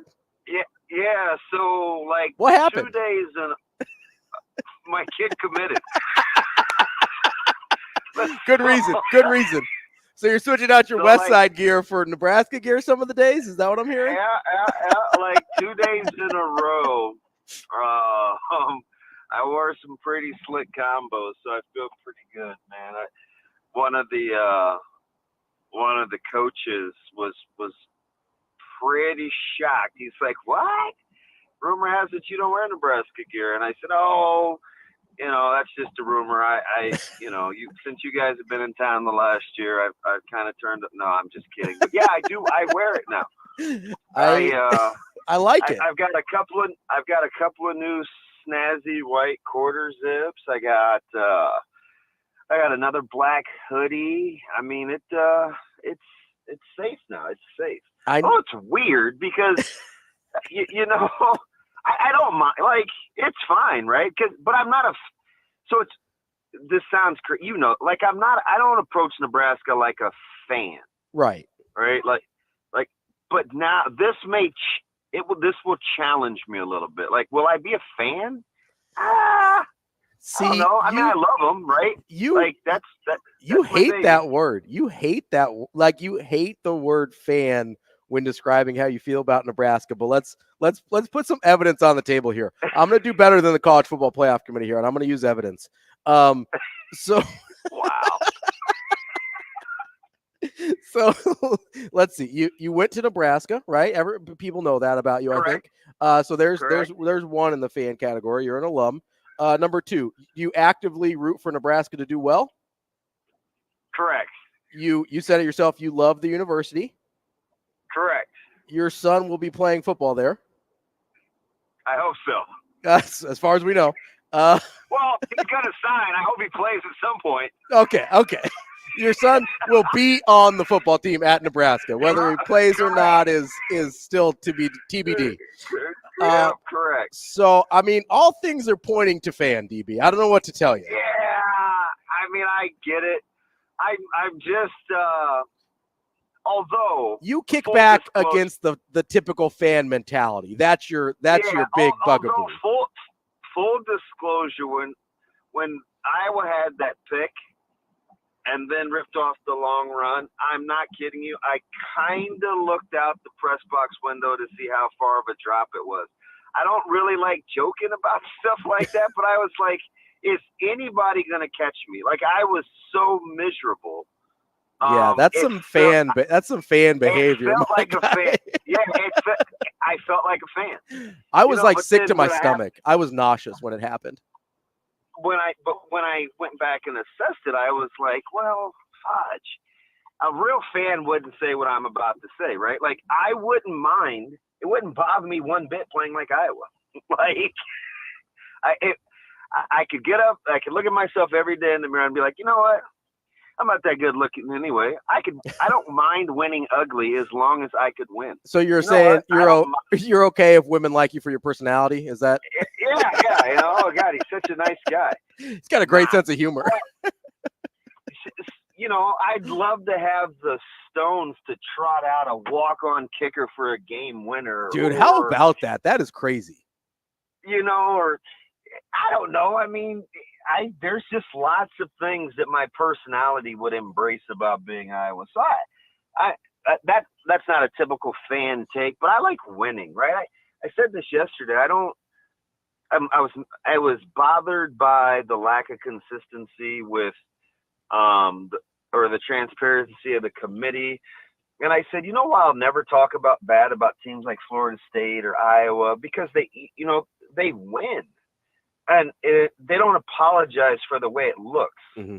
The great misnomer was, in '94, we were like this well-oiled juggernaut. No, I mean, we were kind of ugly. That was 95. 94 was a little Iowa-y, if we're being honest here. Yeah, it was kind of ugly. I remember a K-State third-string quarterback situation, if I remember correctly. Yeah, it was just It was clunky. It was messy. It was Yeah. trailing at the half against Wyoming at home. And so I learned to get over aesthetics a long, long, long time ago. So I mean, those parts of like the fan in me, like they aren't typical. They're probably atypical.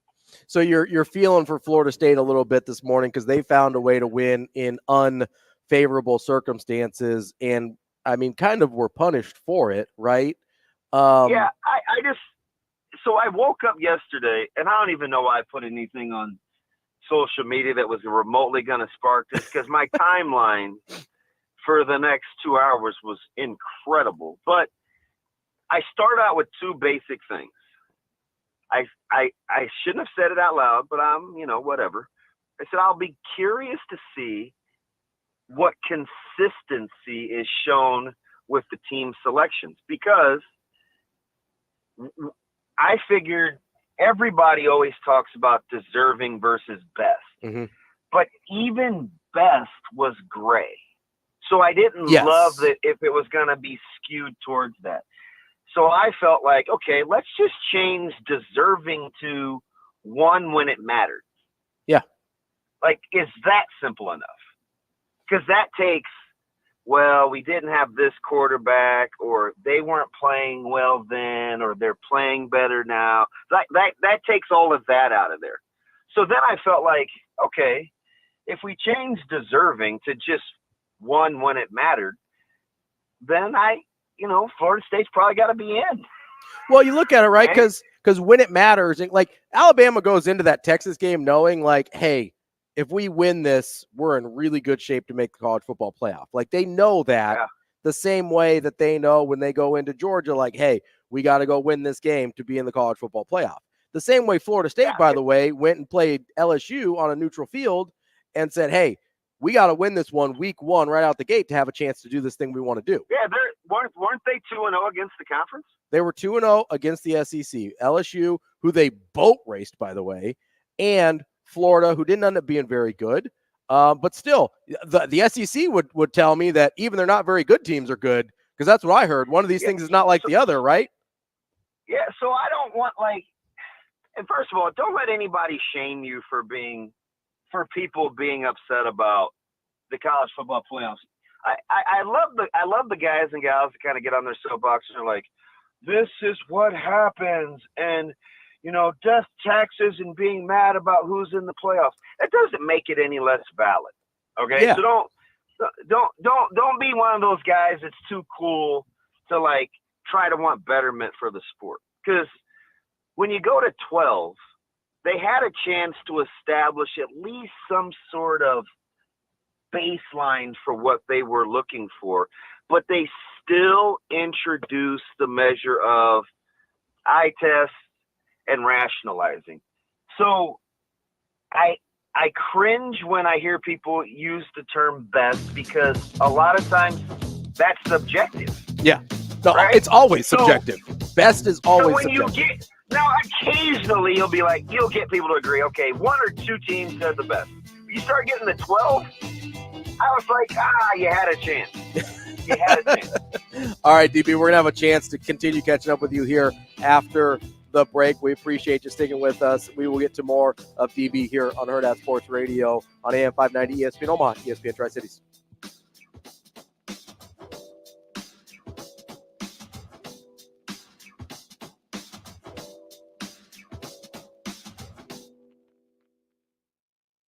We will be back.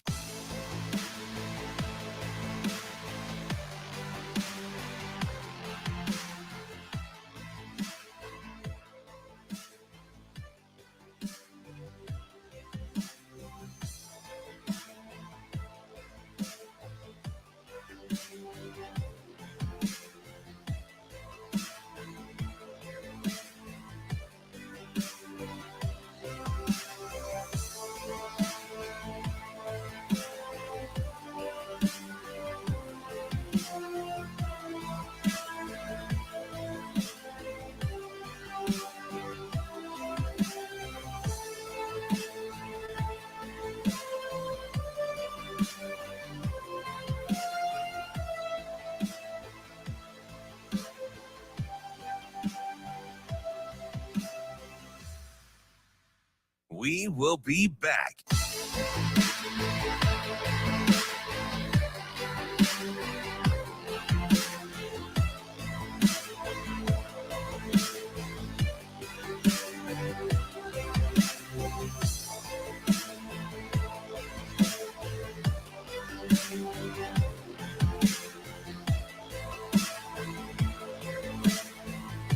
I want to say this. I mean, you talk about some of the. It's a galvanized team. Galvanized.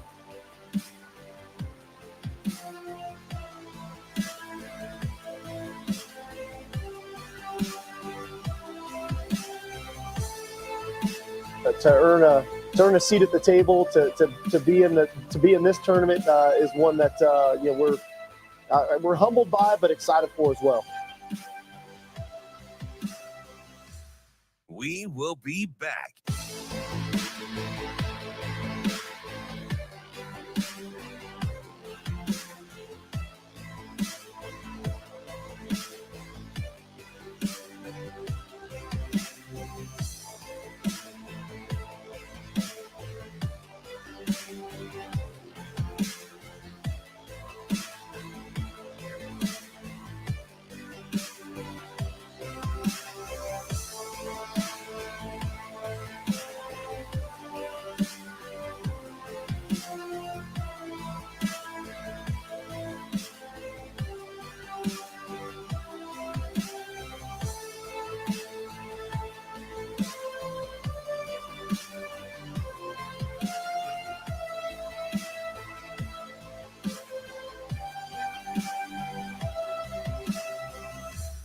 We will be back.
You're listening to Hurrdat Sports Radio.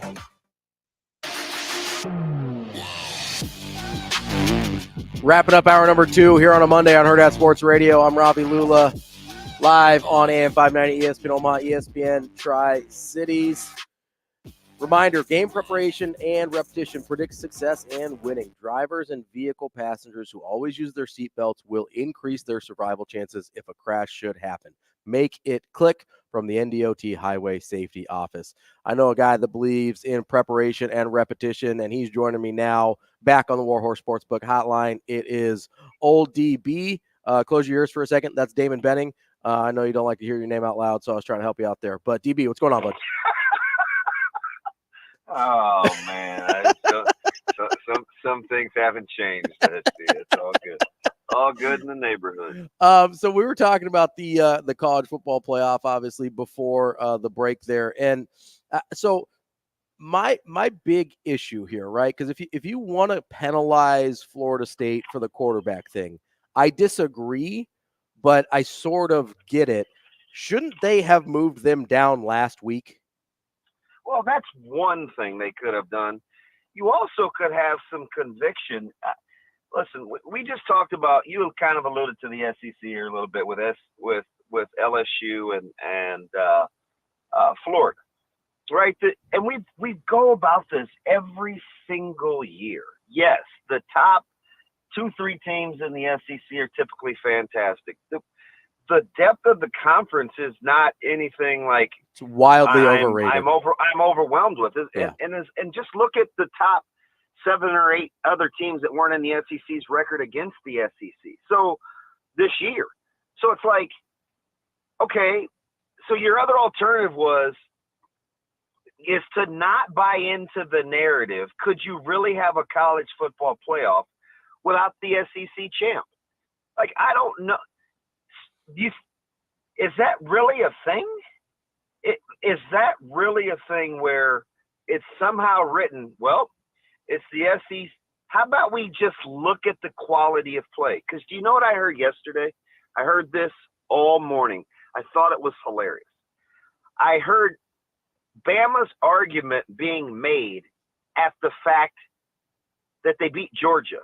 But in the very same vein, I heard that Georgia wasn't Georgia all year long and kind of stumbled their way along. Mm-hmm. So in my head, I was like, which is it? That's why you can't get into the best thing, because it's fairly subjective, right? Alabama just won by a miracle fourth down. But you know what they said? Oh, it was a rivalry game. All bets are off. Yet we found a way to win. We used the same criteria against Georgia when we said they sleptwalk against Georgia Tech. Mm-hmm. I was like, are we even remotely listening to ourselves? So my thing was, the only way to take that out of it is to change deserving to they won when it counted, right? All things being equal. And you don't value conference strength. If you don't assume that the Big 12 is some little brother to the SEC, Texas beat Bama. Mm-hmm. So that puts Texas ahead of Bama, right? Mm-hmm. Like, end of discussion. Yeah. And like Texas ahead of. Now, where it got gray, obviously, was with Bama and FSU and Georgia. I don't even know about Georgia, but I did find it interesting because I'm not making a case for Georgia. I'm making a case for consistency. So if you felt like Georgia was kind of the validation, then how are they the 6? Yeah. Because you felt bad enough to apologize to Norvell. I always love when people are like, hey, my heart goes out to, and, or that was a bad call, or they're going to issue an apology. No, you still lost. Like, you didn't get the spoils of being a victor.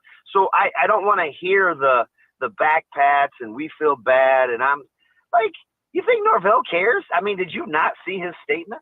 Oh, I saw it.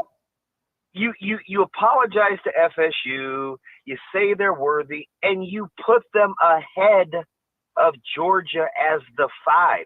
You talk about like lack of consistency in the messaging. They're not good enough because you don't value their quarterback play to go undefeated, but you make them the 5 ahead of Georgia, who you use to validate Bama because they were the SEC champ. That part did, like, I was like, wow, that somebody's going to have to explain that one to me. You know what I mean? Yeah, So, there was some pretty aggressive mental gymnastics there to try and here's what I feel like happened. And you tell me if I'm crazy. It's only going to get worse. That's why I wanted them. That's why I was curious to see, would they zero in on the competitiveness of when you played a team, because you know what it could have done? It could have encouraged tougher scheduling. Yeah. You had a chance to really make some statements yesterday with the committee, and I just felt like it kind of got away from them. Now we'll be back to when it's 12. It'll be best versus most deserving, and we'll do it all over again, and we'll argue from 8 through 12, right? Like that's what's going to happen next year. Yeah. So what I thought happened with the committee was they probably felt like Bama was better than Texas, but they didn't feel like they could put Bama in since Texas beat them, which I don't know. Do you look at Texas? Do you look at Bama and think they're better than Texas? I don't necessarily, but I don't. I think that's what the committee was thinking. I think they looked at the two teams and thought, hey, we think Bama's better than Texas, which, by the way, is why the lack of criteria is really, really stupid, because you're just kind of eyeballing it and you don't really have any sort of hard metrics to base it on, except for, wins and losses, which they apparently ignored anyway.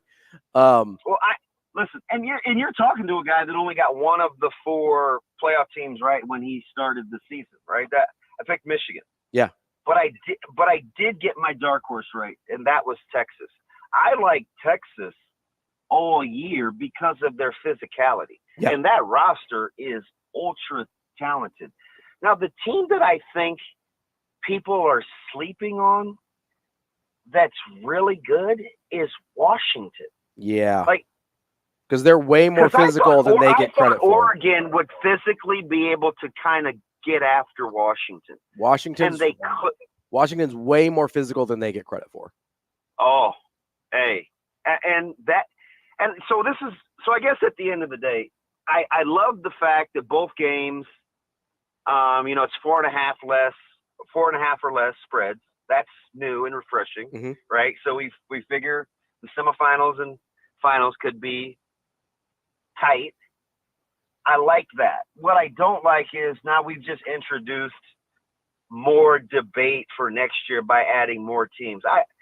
And keep in mind, you're talking to somebody that was always a fan of, before you expand, you need to set what the prerequisites are for the guest list. Don't just invite more people. We had if it's an extensive arguments about this. Right? If it's an exclusive party. Yeah. If it's an exclusive party. What's the dress code? Tell me the dress code. What's the dress code? Yeah. I just don't want more people to have fun. The SEC gets to show up in jeans and everybody else has to show up in black tie. That's basically. Everybody laughed at me. You got to expand. It's like, you better get some uniformity first. This will be even worse next year because we still haven't established the fact that we hold one conference in significantly higher regard than any other. And so they just operate under different rules. For no particular reason, by the way. I mean, really. But it would have been nice, like, if FSU had a really good relationship with their conference and their commissioner, because I think ultimately that didn't do them any favors. Hey, we're open for business. But you can't. I remember those, Steve. People forget that. Yeah, I know. They're exploring ways to get out of the conference. So, and Jim's like, all right, I'm not helping you out then, bud. Yeah, and I don't think he did. But that's worse for his conference still, like it's still bad for it. Like it's biting your nose to spite your face, right? Like it's 100%. But if you're looking for criteria, I mean, you wanted a really bold move. You should have don't have Michigan in because you feel like they cheated. And if you don't feel like it was that big of an advantage, they sure did go to great lengths, right? Yeah. They spent a lot of time and effort to do this thing that apparently didn't give them that much of an advantage. I just think they sent a lot of mixed messages yesterday that's only going to convolute matters next year for 12. That's going to be a disaster. We got about a minute left here, DB, before we let you go. Is there any part of you, as someone who was relatively close to three-peating in college football, was there any part of you that was a little pleased that Georgia's not going to get that opportunity? No, I didn't really look. I never, because I was, if I'm being honest. Not to go out Nick Bonacani on guys, but I was not popping champagne or cigars. I just, I want to be entertained for a competitiveness standpoint. So sure, I did feel like Georgia was one of the top 4 best teams in the country. They just lost at the wrong time. That's hard to explain to Georgia, because I think they did what is the hardest thing to do in sports: longevity and consistency over time. They became a victim of being their own benchmark. Yeah. And I don't think that's anything that they should apologize for. So, I mean, it's tough, but it happens. I'm just glad we get close games. That's good old Damon Benning. DB, we appreciate you hanging out this morning, spending a little time with me, keeping me company while our guy Andrew is getting a little bit better, feeling a little bit better. So thank you, and we'll talk to you again soon, I'm sure. All right, air dap, and hopefully Andrew feels better. All right, buddy. Tell the family hi for me. You got it. That's our guy, DB, here on Hurrdat Sports Radio. Coming up next, Ryan Fowler from Bleacher Report. We've got more football here on Hurrdat Sports Radio. We will be back.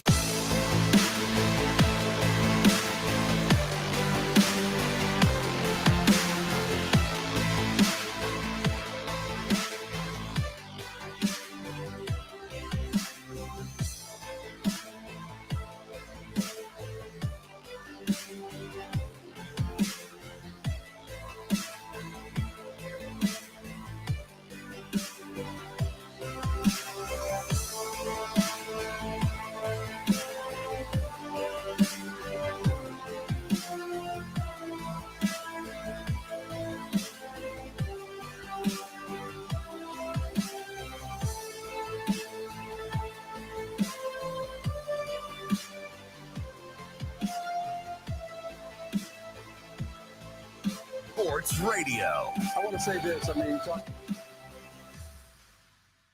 We will be we're humbled by, but excited for as well.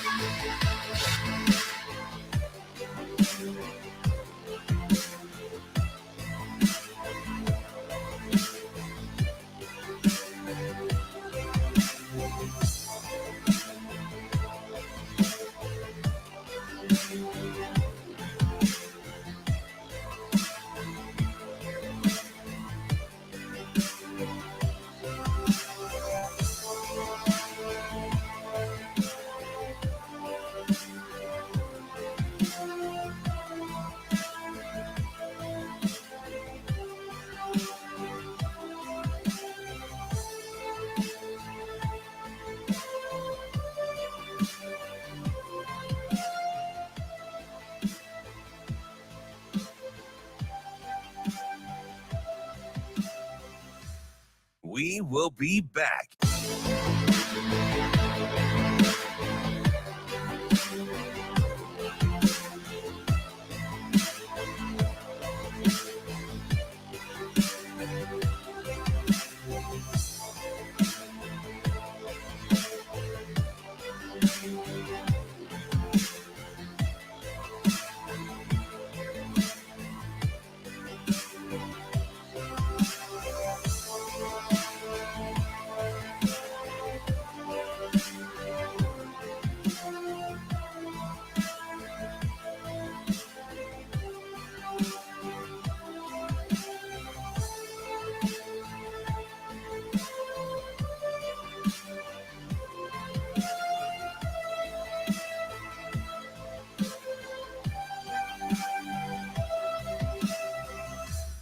We will be back.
Welcome to Hurrdat Sports Radio. I want to say this. I mean, you talk about some of the, it's a galvanized team. And, you know, some may think it's galvanized by adversity. It's not. It's galvanized by choice. This has been a heck of a journey for us. And so to earn a seat at the table, to be in this tournament is one that you know, we're humbled by, but excited for as well. Kicking off hour number 3 here on Hurrdat Sports Radio. I'm Ravi Lulla. We're on AM 590, ESPN Omaha, ESPN Tri-Cities, and hour number 3 is on KFOR in Lincoln.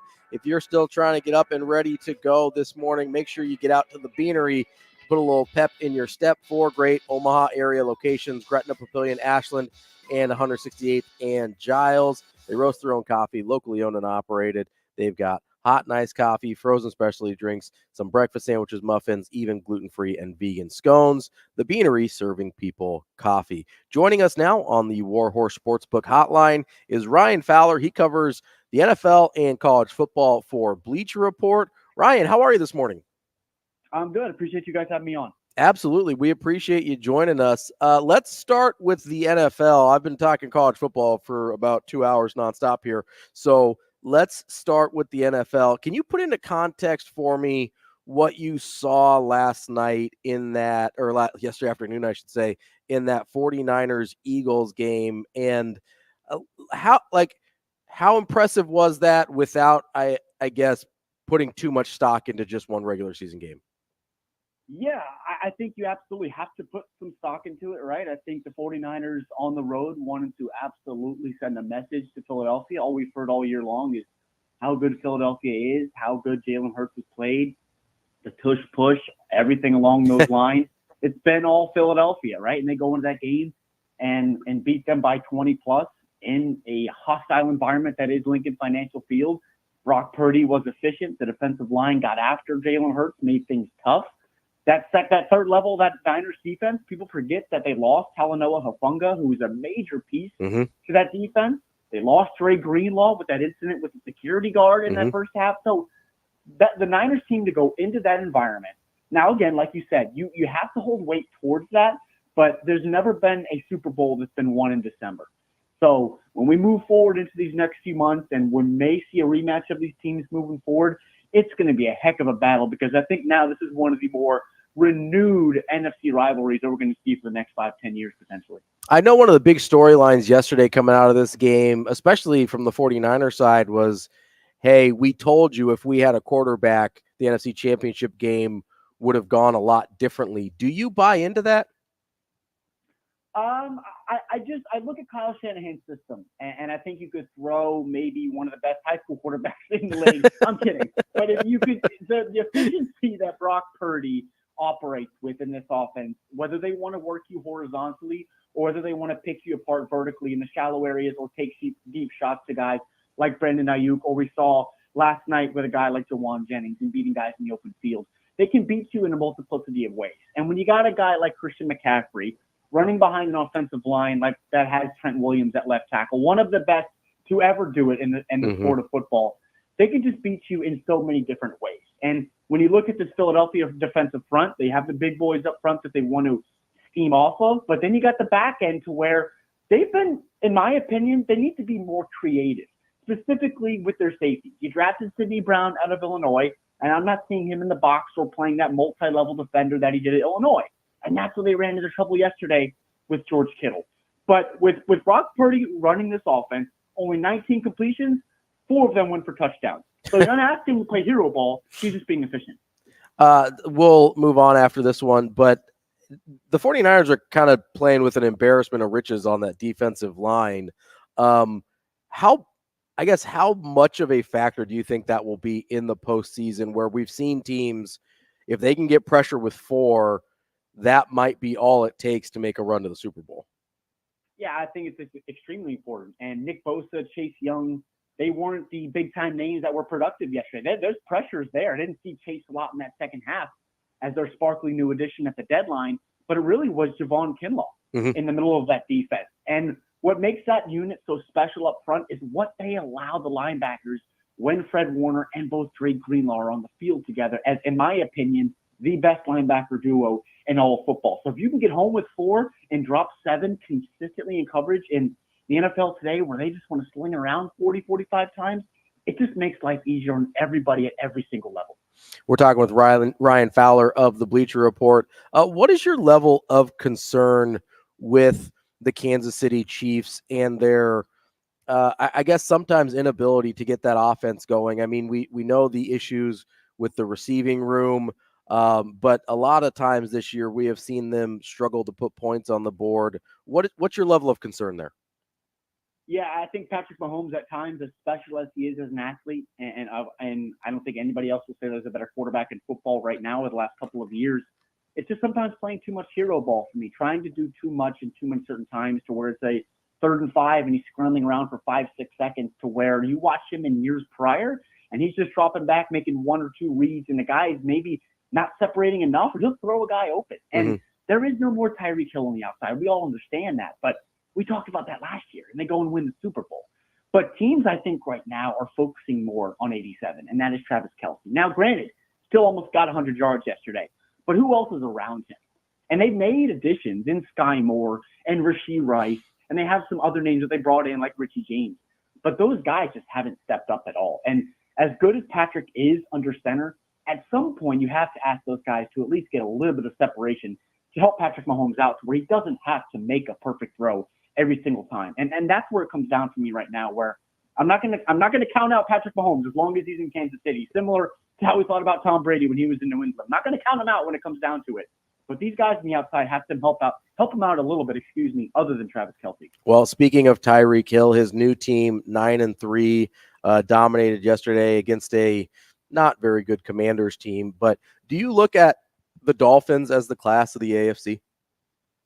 I think they are right up there, but I do think that this offense could potentially be the class of the AFC. It is unbelievable. I mean, you got your Lamborghinis, your McLarens, your Ferraris in the form of Tyreek Hill, Jalen Waddle, Devon Achane, and then you got Raheem Mostert as well, who are all they're former track athletes, but there's a big stigma that surrounds track athletes putting up the track spikes in football players, and they're hell of football players, all 4 of those guys, and they're just fantastic with what they do when what they ask Tua to do in this offense. Because the main question this year was, is Tua going to be able to stay healthy, and are we going to see the best version of this Miami offense? And I think we are. And they put up 70 earlier in the year, and I know they've been beaten up on bad teams, and this next month of the season is really going to be tested.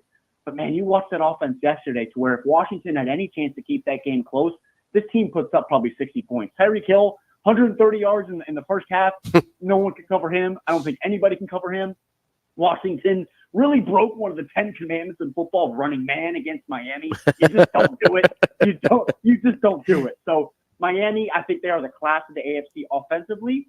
I'm just interested to see how that front 4 on defense steps up with the loss of Jalen Phillips. As you look around the AFC, we talked about the Chiefs, we talked about the Dolphins. We also talked about the 49ers and the Eagles in the NFC. Do you look at the AFC and see anyone that you think is on that level that you think can be competitive against the NFC in the Super Bowl? I really like Baltimore. I really do. Their defense right now is the best in football, and it's just looking at Lamar Jackson in this offense. How much can he do? Because he can win with his arm and he can win with his leg. The big stigma around him is he's a running back playing quarterback. Well, he's proven that he can throw the football. However, similarly what Travis Kelce offers to Patrick Mahomes, losing Mark Andrews is going to be huge for this Baltimore offense, because they've tried to make additions on the perimeter. Rashad Bateman, Zay Flowers has been an excellent first-round pick out of Baltimore, out of Boston College, but he's been banged up a little bit too. So it's who steps up around Lamar on offense, and if they do, I think they absolutely have a chance to get to the Super Bowl this year and potentially win the whole thing, because they are special on defense. Just a little bit more here on the NFL before we switch over to college.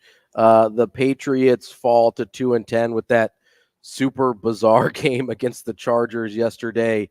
Was that a game of 2 head coaches that are not going to be there next year? It could be, and it's crazy to say that about Bill Belichick, considering the success that he's had over the last couple of decades. But both those teams look completely inept in all 3 phases of the game. And a lot of people forget that the Chargers even drafted a guy like Quentin Johnson in the first round. It just has not worked out for them. Justin Herbert, that offense, the defense that they got, they're way too talented to be 5-7 and to win a football game 6-0 to where they didn't even score a touchdown. I completely agree with you. I think both coaches are I'm going to say Staley's more likely to go than Bill Belichick because of the relationship he has with ownership there. Sure. But what an ugly ball game that was in New England, where we saw Ezekiel Elliott run for 50 yards and really be the most dynamic player in that entire football game, which was pretty embarrassing, and if you ask me. Do you think there's a chance that Bill Belichick is coaching the Chargers next year? I don't think so. Okay. I don't think so. I think right now I potentially see Bill Belichick holding out and being the potential next coach of New England next year with getting a fresh new quarterback in the building because it hasn't worked out with Mac Jones or Bailey Zappi. They even activated Malik Cunningham yesterday if he had to come in. It just hasn't worked out for them. So I don't expect him in LA. Maybe we see him in New England. Maybe he gets another shot with a fresh new quarterback under center in the form of Drake May or Caleb Williams. We'll see. We're talking with Ryan Fowler of Bleacher Report. All right, let's switch gears over to college football. Not that there was anything too crazy that happened yesterday. Oh, wait, a Power 5 undefeated team got left out of the college football playoff. What did you make of the committee's decision to leave Florida State out? And I guess what would you have done in that situation? Can't do it. You just can't hold out Florida State. We talk about results, and if Jordan Travis was that important to this Florida State offense to where they keep him out as, again, undefeated Power 5 team, then he deserves to win the Heisman, if you ask me. So you just cannot do it because you watch this defense play against a excellent Louisville offense and hold them to – they were just inept on offense, winning games with a backup quarterback and a third-string freshman quarterback. The defense was dominant. Everyone stepped up when they needed to. And when Jordan Travis was there, they're the only team in college football other than Alabama that has a top 10 pick on defense in Jared Verse and offense in Keon Coleman. So from a talent perspective, they are one of the most loaded teams in football. But then you look at their results, and I feel like the results have to matter here. We're not talking about rankings or what the money's going to be in the business side of things for college football, because that's the way I think Alabama is at 4. And it's unfortunate that Jordan Travis got hurt. But you cannot keep a 13-0 undefeated Power 5 team. I know the ACC, in the grand scheme of things, is probably considered dead for some people. It was really Florida State and Clemson heading into the year. But overall, you just cannot do it. Now, these games, I think, are going to be interesting. These semifinal matches are going to be fun. But just from the basis of things, you flat out cannot do it. Could I make the argument to you that the perception of the SEC as this juggernaut from top to bottom of teams that are just far and away better than everyone else is more myth than fact? Like, yes, they're very good at the top, but it doesn't look like, to me at least, the middle and bottom of the SEC is any different than most other leagues. Am I crazy, or can I make that argument? No, you're not crazy at all. I completely agree with you. I mean, 2 weeks ago, the prayer of Jordan Hare doesn't happen, and we're not talking about Alabama. And that Auburn team is not very good. They're not very good. Exactly. And Alabama barely beat Arkansas, and they struggled earlier with a team like UAB. So this Alabama team was by no means the Alabamas of old. And the SEC as a whole was not the SEC of old, because the Pac-12, the now defunct, extinct Pac-12, was the best conference in football, in my opinion, this year. And Washington absolutely deserved to potentially be the number 1 seed in this entire thing, because there's a lot of questions about who Michigan played and beat as well, outside of course, Penn State and Ohio State. But I completely agree with you. The SEC as a whole this year was drastically below average, and you have to take this on a year-by-year basis. And it's just, I just don't know why Alabama's at 4. Yeah, I mean, I really don't know that I see a huge difference between, Louisville, Clemson, North Carolina, NC State, and Missouri, Tennessee, Ole Miss, LSU, right? Like, because that's the section of the conferences we're talking about. Like, Missouri and Louisville, pretty comparable.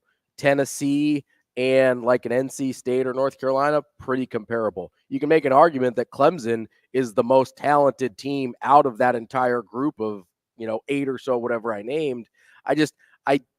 The perception that the conference put out there, the Sesame Street, one of these things is not like the other, I think is just made up.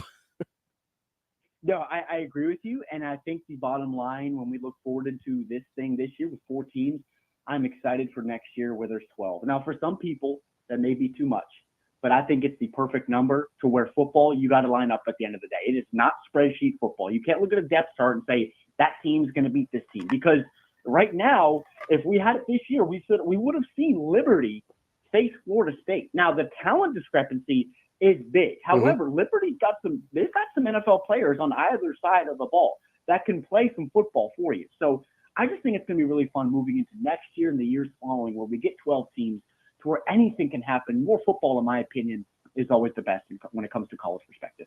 Yeah, I mean, it's certainly not too much for me. I was advocating for 16, and I still think they probably end up getting to 16 at some point, unless, we have the Power 5 Super League break off at some point. But I do think a 16-team playoff would have been my preferred method there. I guess going back to the SEC for just a second here, how much of an issue do you have with the fact that they do play fewer conference games than everyone else? And like, how much of an advantage is that, do you think, where, they throw in a Chattanooga or whoever in the middle of November to kind of even out their schedule? Yeah, it's more so you look at it from an Alabama's perspective, even Georgia's perspective. I think people are overlooking in this process. It's unbelievable that they're not even 5, they're 6. And these rankings, it's a cupcake schedule out of conference. And then if you win 1 or 2 of your major games, you're automatically in it. Back to your question earlier about the SEC bias.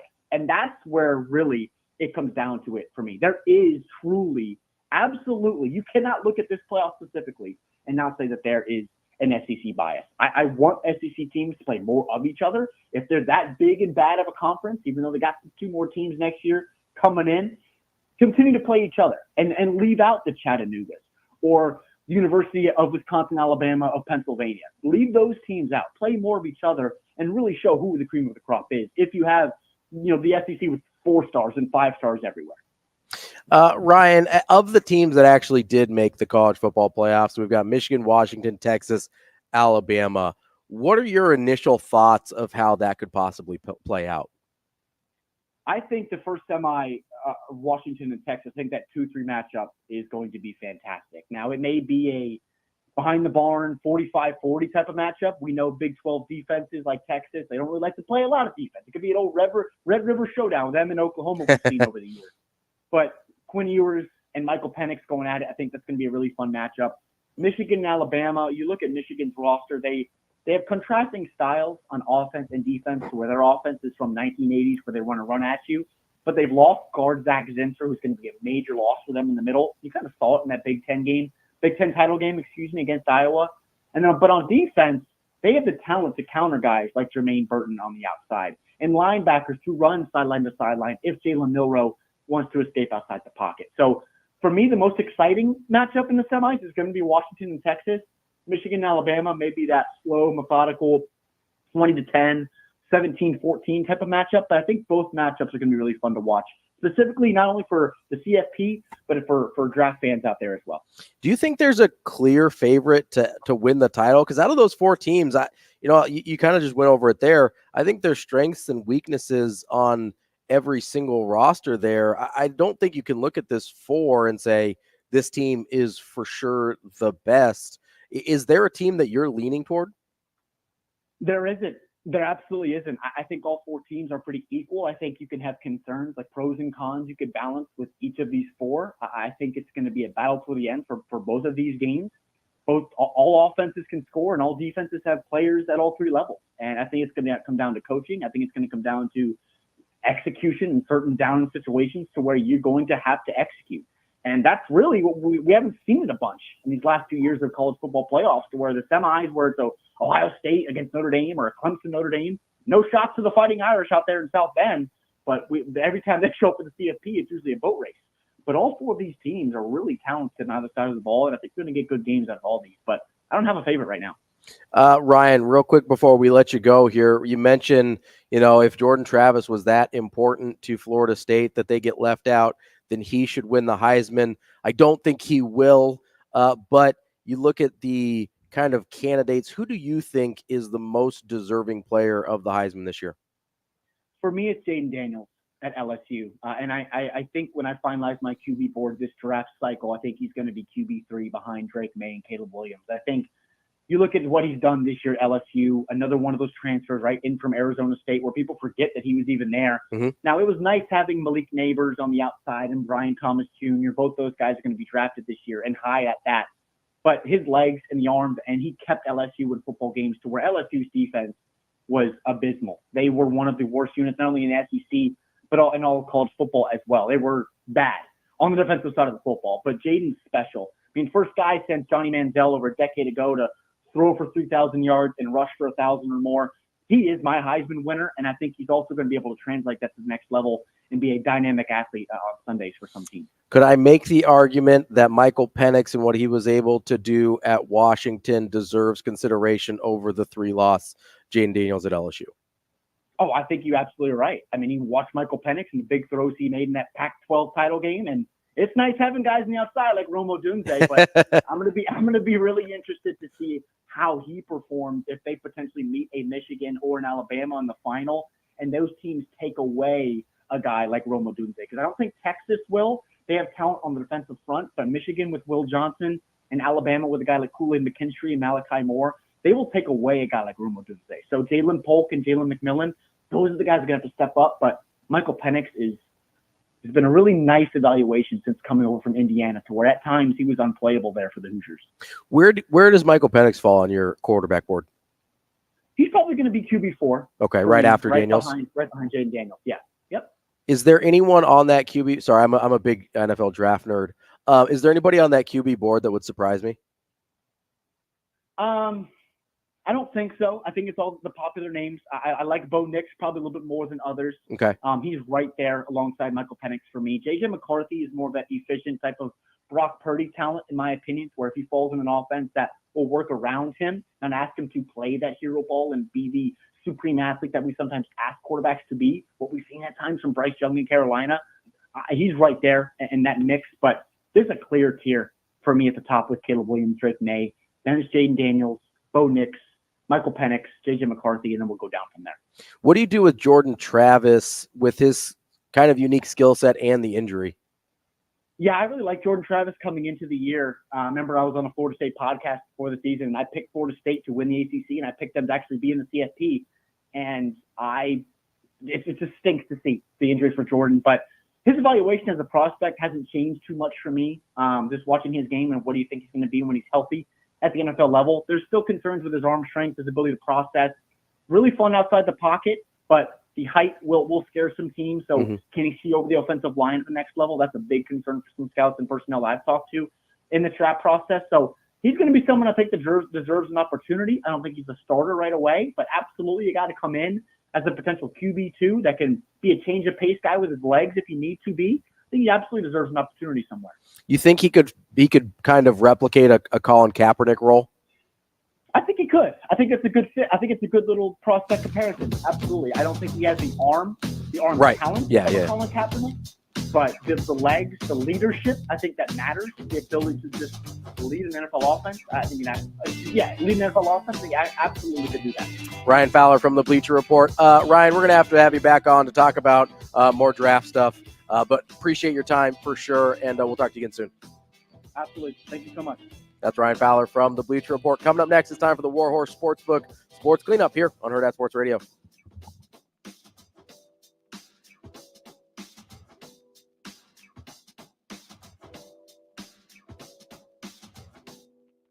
We will be back.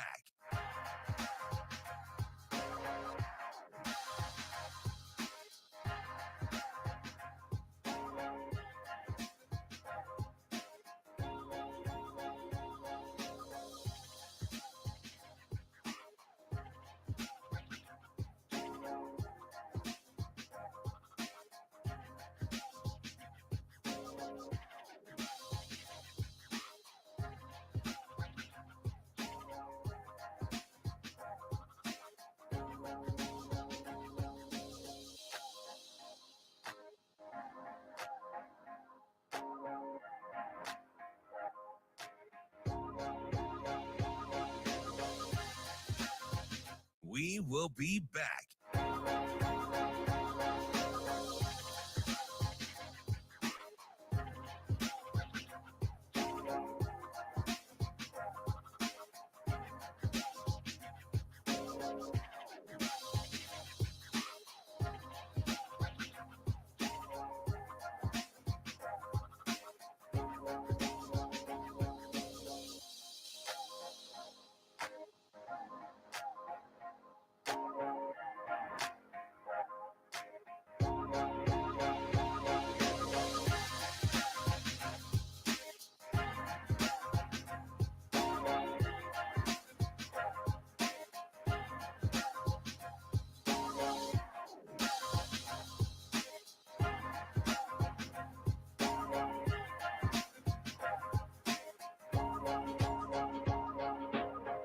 We will be back.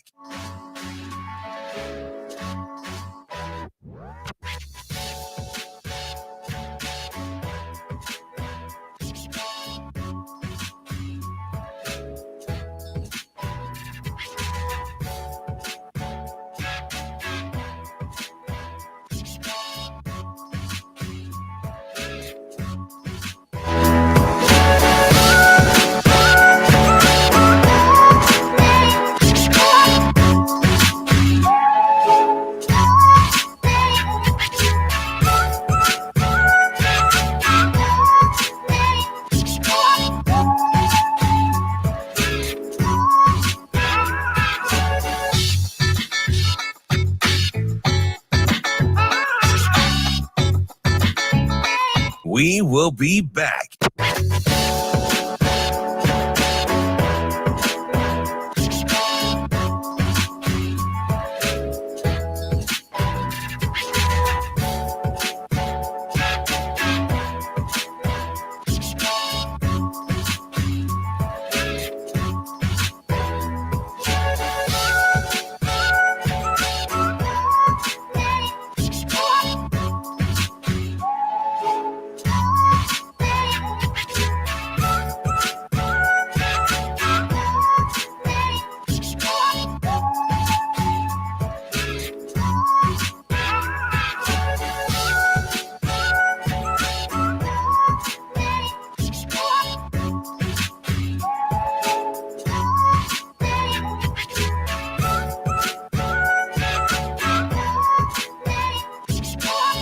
We will be back.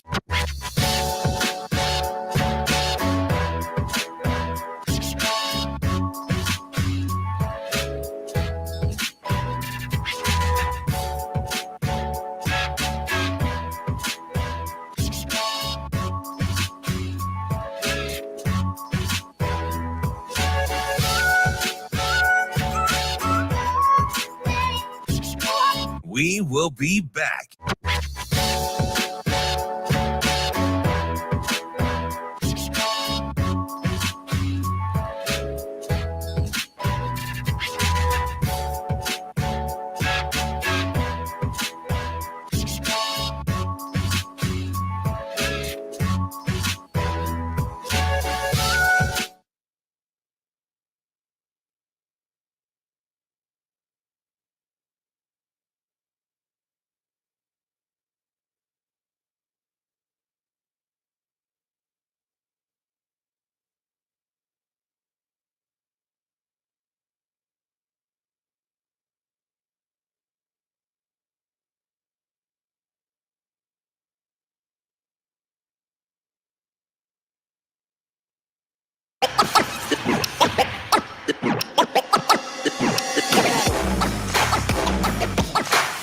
You're listening to Hurrdat Sports Radio.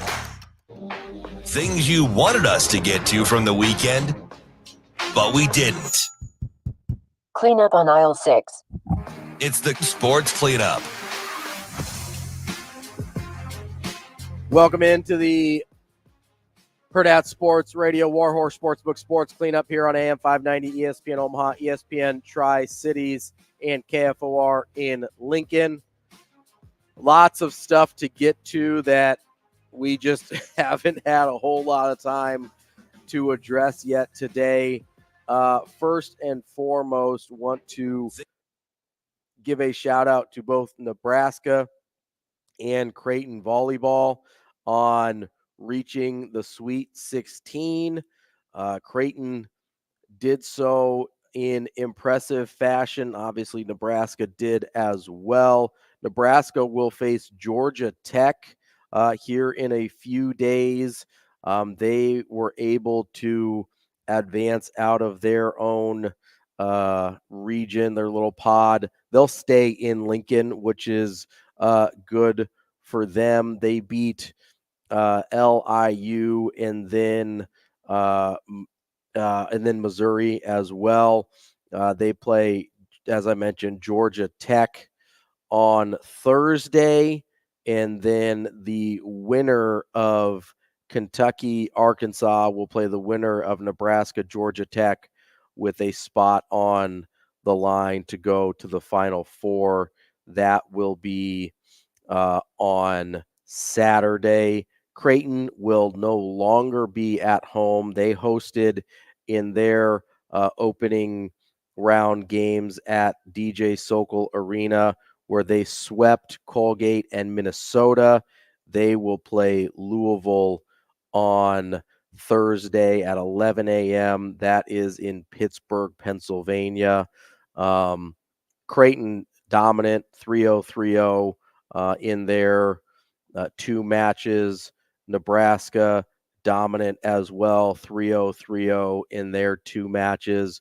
So the state's remaining 2 Division I teams in the NCAA volleyball tournament are both headed to the Sweet 16 with aspirations of much more on the line.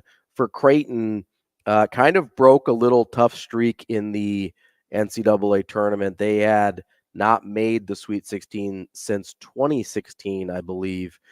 They had a little rough stretch of not getting out of that second round.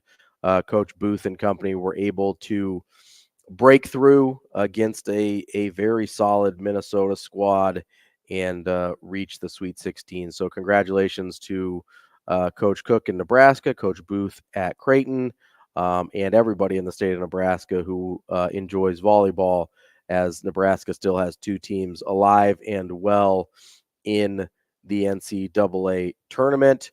Another thing that I wanted to get to just real quickly here, Quentin Newsome enters the NFL draft.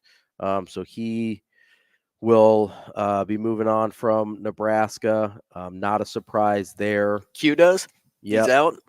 He's moving on, which I think it would have been his COVID year, so I don't think very many people expected him to come back. But he is entering the NFL draft. As far as I can tell, and I've been trying to keep an eye on this as closely as possible, no other significant Huskers planning to leave with eligibility on the table. We already heard about Ty Robinson coming back. We already heard about Ben Scott coming back. Those are 2 big names to retain for Nebraska. The only guys that I'm seeing in the portal so far are reserve tight end John Goodwin and defensive back Javier Morton. Those are the 2 that appear to be transferring.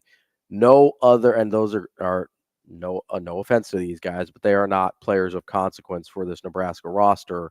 The rest are either eligibility. You got a couple guys retiring for health reasons. Nick Henrich, Ty Hahn. It's not a health reason for Ty Hahn. He's just married and going to go farming, as we found out last week.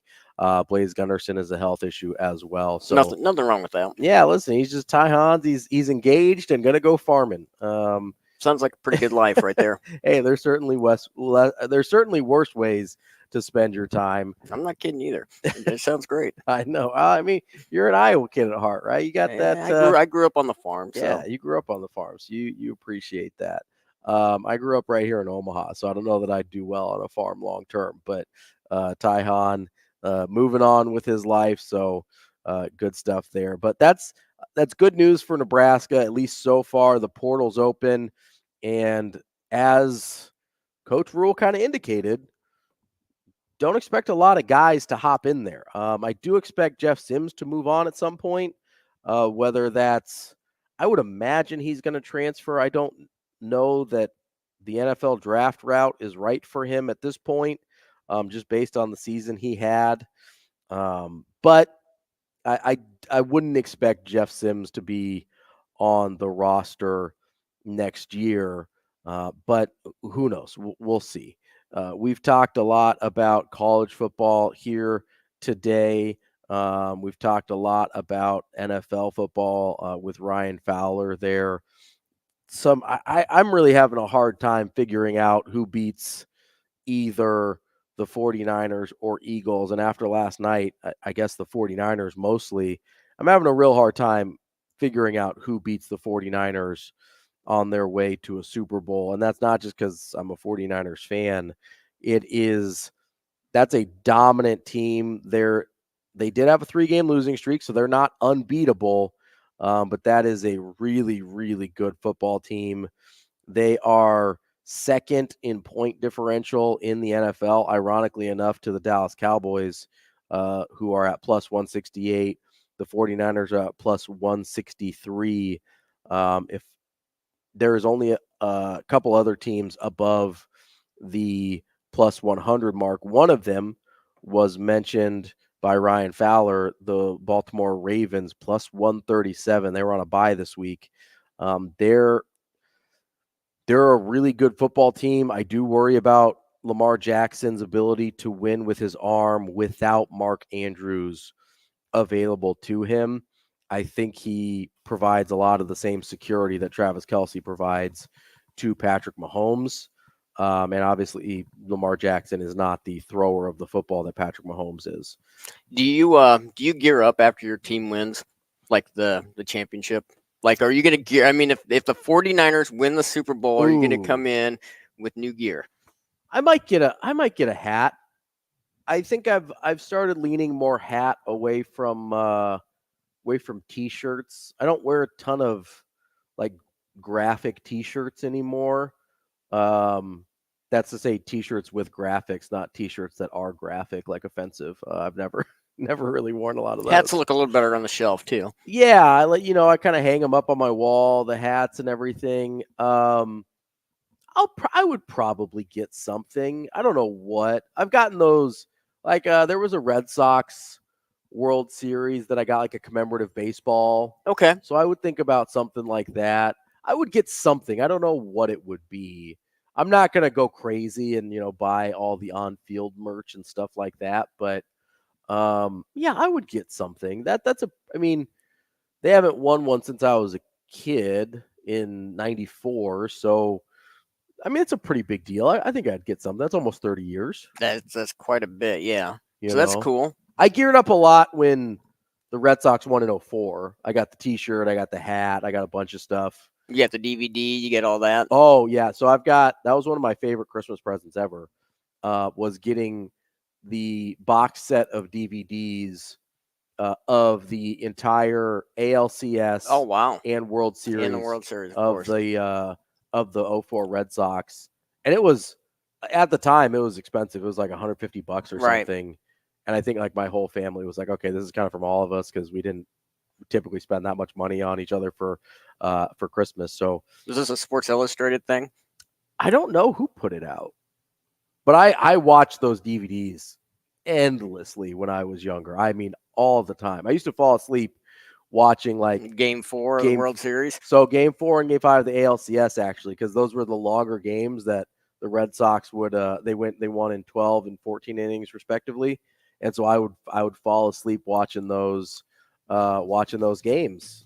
So the DVD sets I did like those, but now you can find games everywhere now. The DVDs aren't as big of a deal anymore. YouTube and that's true. All those games are on YouTube now. I've actually watched them. whatever network. If you have the NLB, I'm sure it's probably on their network somewhere. Absolutely. So yeah, I would get some gear. I would get something if the 49ers won, but we'll see. We're a long way from that, but at this point in the season, doesn't look like there's a whole lot of teams to stand in their way. That is the Warhorse Sportsbook Sports Cleanup. Coming up next, we're going to talk to Jacob Padilla about some basketball, some volleyball, everything else here on Hurrdat Sports Radio. We will be back.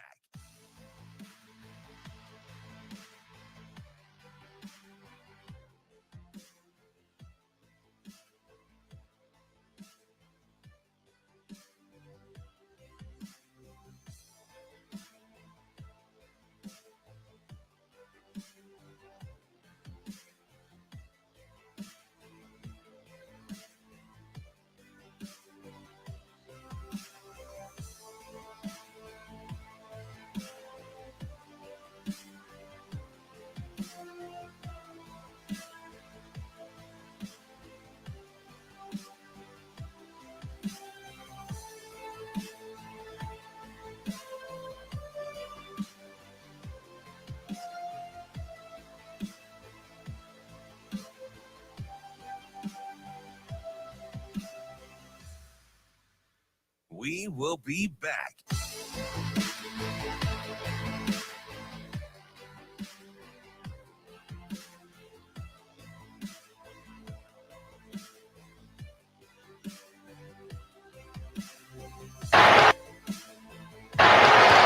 And their leading scorer starting to heat up here at PBA. And this was a dominant performance by Greg McDermott's team. And the Blue Jays with a 29-point victory against Nebraska. This is a really good win.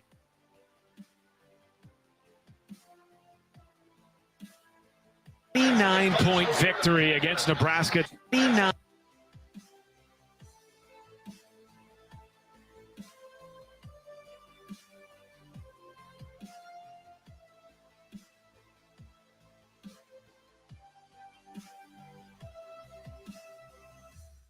We will be back.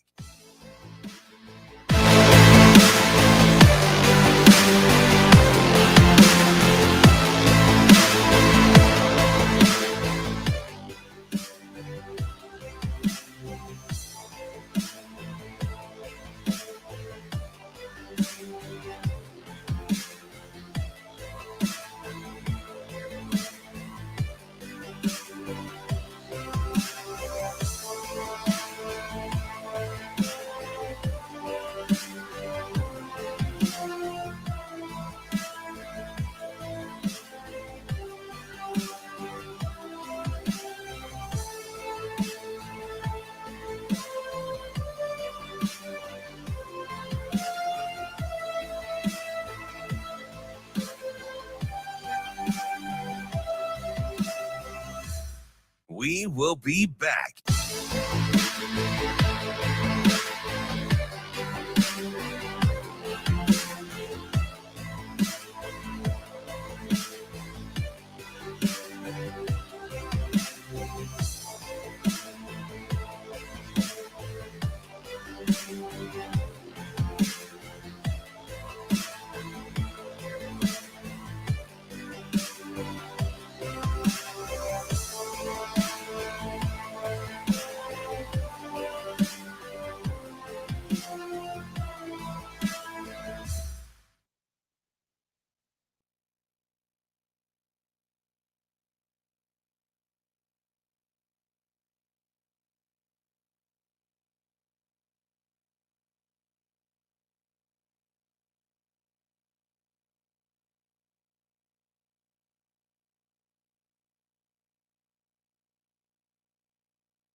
You're listening to Hurrdat Sports Radio. Shireman lets it go. His third triple of the first half. And their leading scorer starting to heat up here at PBA. And this was a dominant performance by Greg McDermott's team. And the Blue Jays with a 29-point victory against Nebraska. Wrapping up the show here on a Monday. I'm Ravi Lulla. We're on AM 590, ESPN Omaha, ESPN Tri-Cities, and KFOR in Lincoln. Hurrdat Sports Radio is brought to you by Dyer Law. If you have been hurt in a personal injury accident, you can count on the Dyer Law team to provide you with a helping hand when you need it. No matter what you're dealing with, call the Dyer Law team at 402-393-7529 or visit dyer.law to chat with trusted professionals about your personal injury claim. That's DYER.law. Joining us now is our friend Jacob Padilla of Hurrdat Sports. Jacob, how are you this morning? I'm doing well. Thanks for having me. I assume you're doing even better because of the way that Creighton performed yesterday against Nebraska. People forget you are a Creighton alum and you cover the Jays now again where you belong. How would you rate Creighton's performance yesterday? Because despite the final score, I didn't think that was more than like a B+ game from them. Am I crazy? Yeah, no, I was going to say B. I know Shireman wasn't happy with his own performance because he wanted that 30-piece with a few of those rim outs in the second half. He was frustrated by that. But, yeah, I mean, they did a good job of settling in, and they kind of went on the typical run that we've seen in every game but one this year to end that first half. And then in the second half, their defense stepped up and kind of took over when the offense started slowing down. So it wasn't necessarily a complete performance, but because, I mean, you look at what their best players, like the guard court, the starting guards, did not shoot great overall between the three of them.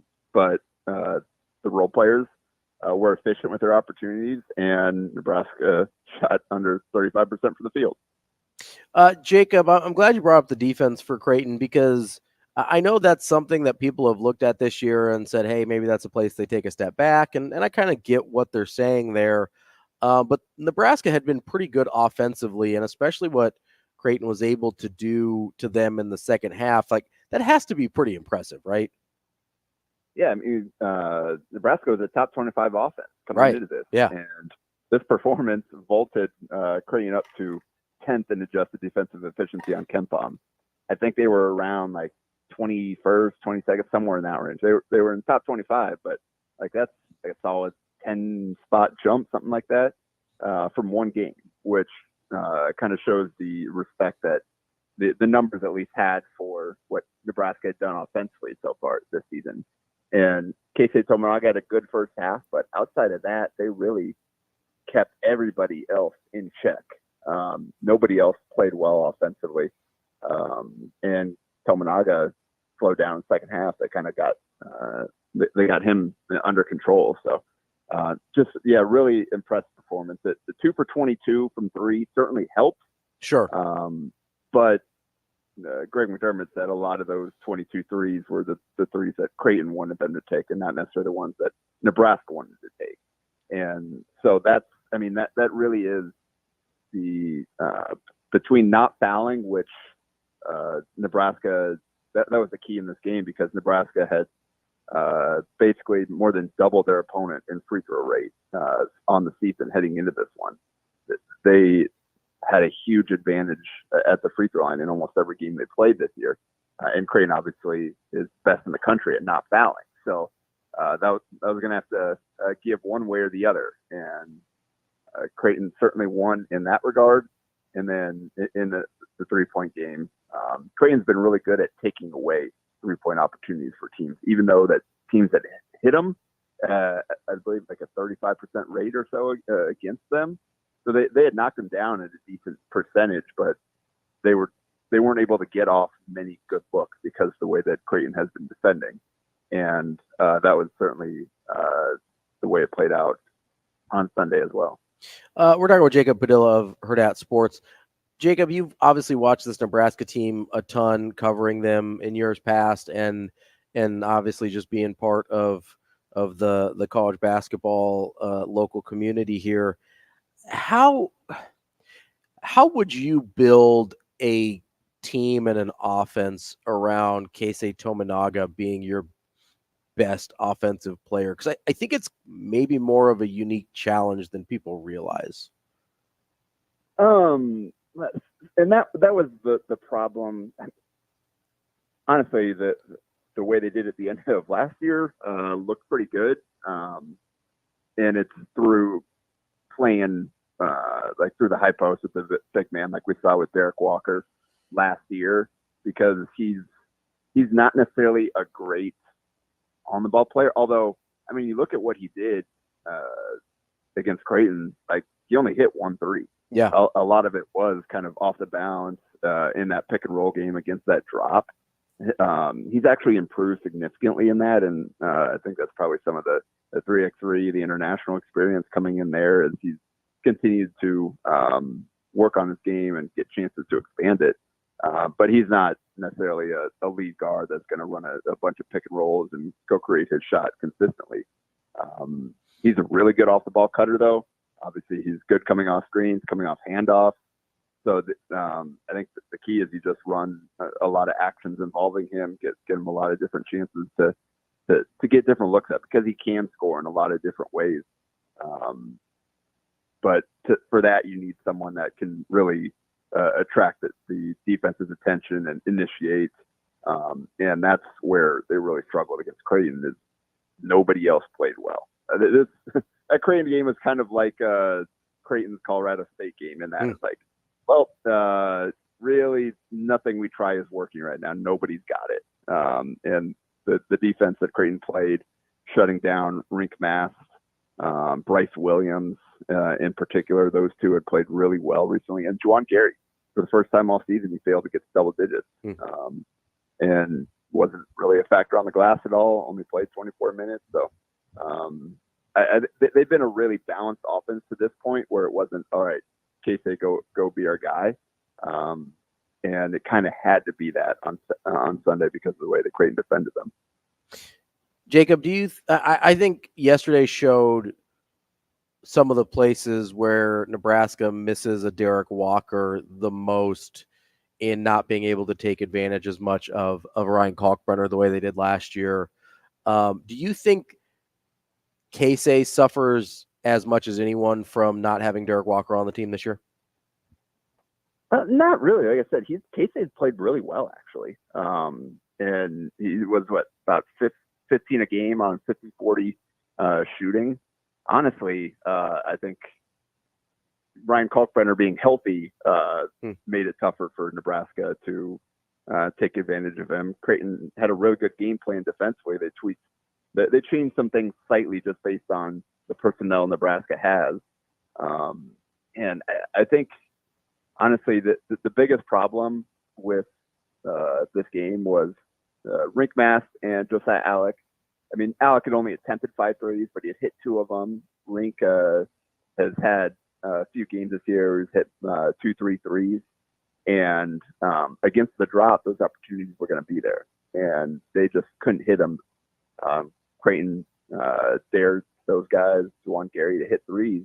And they shot a combined 1 for 11 between the three of them. So that was, I think, Derek Walker obviously played really well last year and attacked Kalkbrenner in some unique ways. But, I mean, you look at Kalkbrenner, start of the game, they put Kalkbrenner on Alec so that he could kind of play off him and be more at help. And they had Baylor Shireman and Mason Miller and Isaac Trout and those guys kind of the primary defender on Mast. And I thought we might see something like that just because kind of the funky matchups there with the way that their two front courts play. But those guys did a good job of fighting and battling Mast and preventing him from getting some easy inside touches. And the threes didn't fall as well. Jacob, real quick, got about a minute left here. Want to switch gears to volleyball. Nebraska and Creighton both advancing to the Sweet 16. I think obviously most people expect Nebraska to go to the Final Four, maybe even win the national championship. How realistic do you think a Final Four goal is for Creighton, though? Yeah, I mean, I haven't watched a ton of ACC volleyball, and by that I basically mean none. So I know Louisville has had a great season, and Pitt on the other side of that.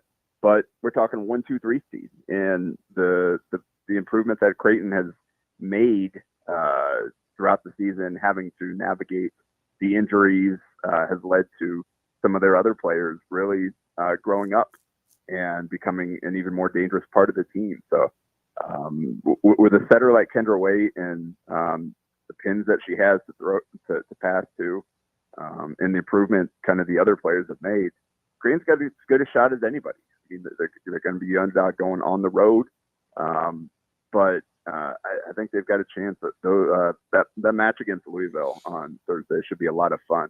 And if they can get through that, I mean, Louisville's probably about on the same level as Pitt. So you can win that first one, then should be able to win the second as well. Jacob Padilla from Hurrdat Sports. Jacob, we appreciate your time as always. We'll talk to you again soon. All right, sounds good. Want to remind you, we're brought to you by Dingman's Collision Center. Dingman has been in business in Omaha for over 25 years and has been best of Omaha, first place 18 years running, 4 great Omaha area locations. And they have the latest technology to work on any make and model They also give back to the community with every car repaired. Go to dingmans.com for more information. That's the show for the day. Thanks for joining us. We'll talk to you tomorrow.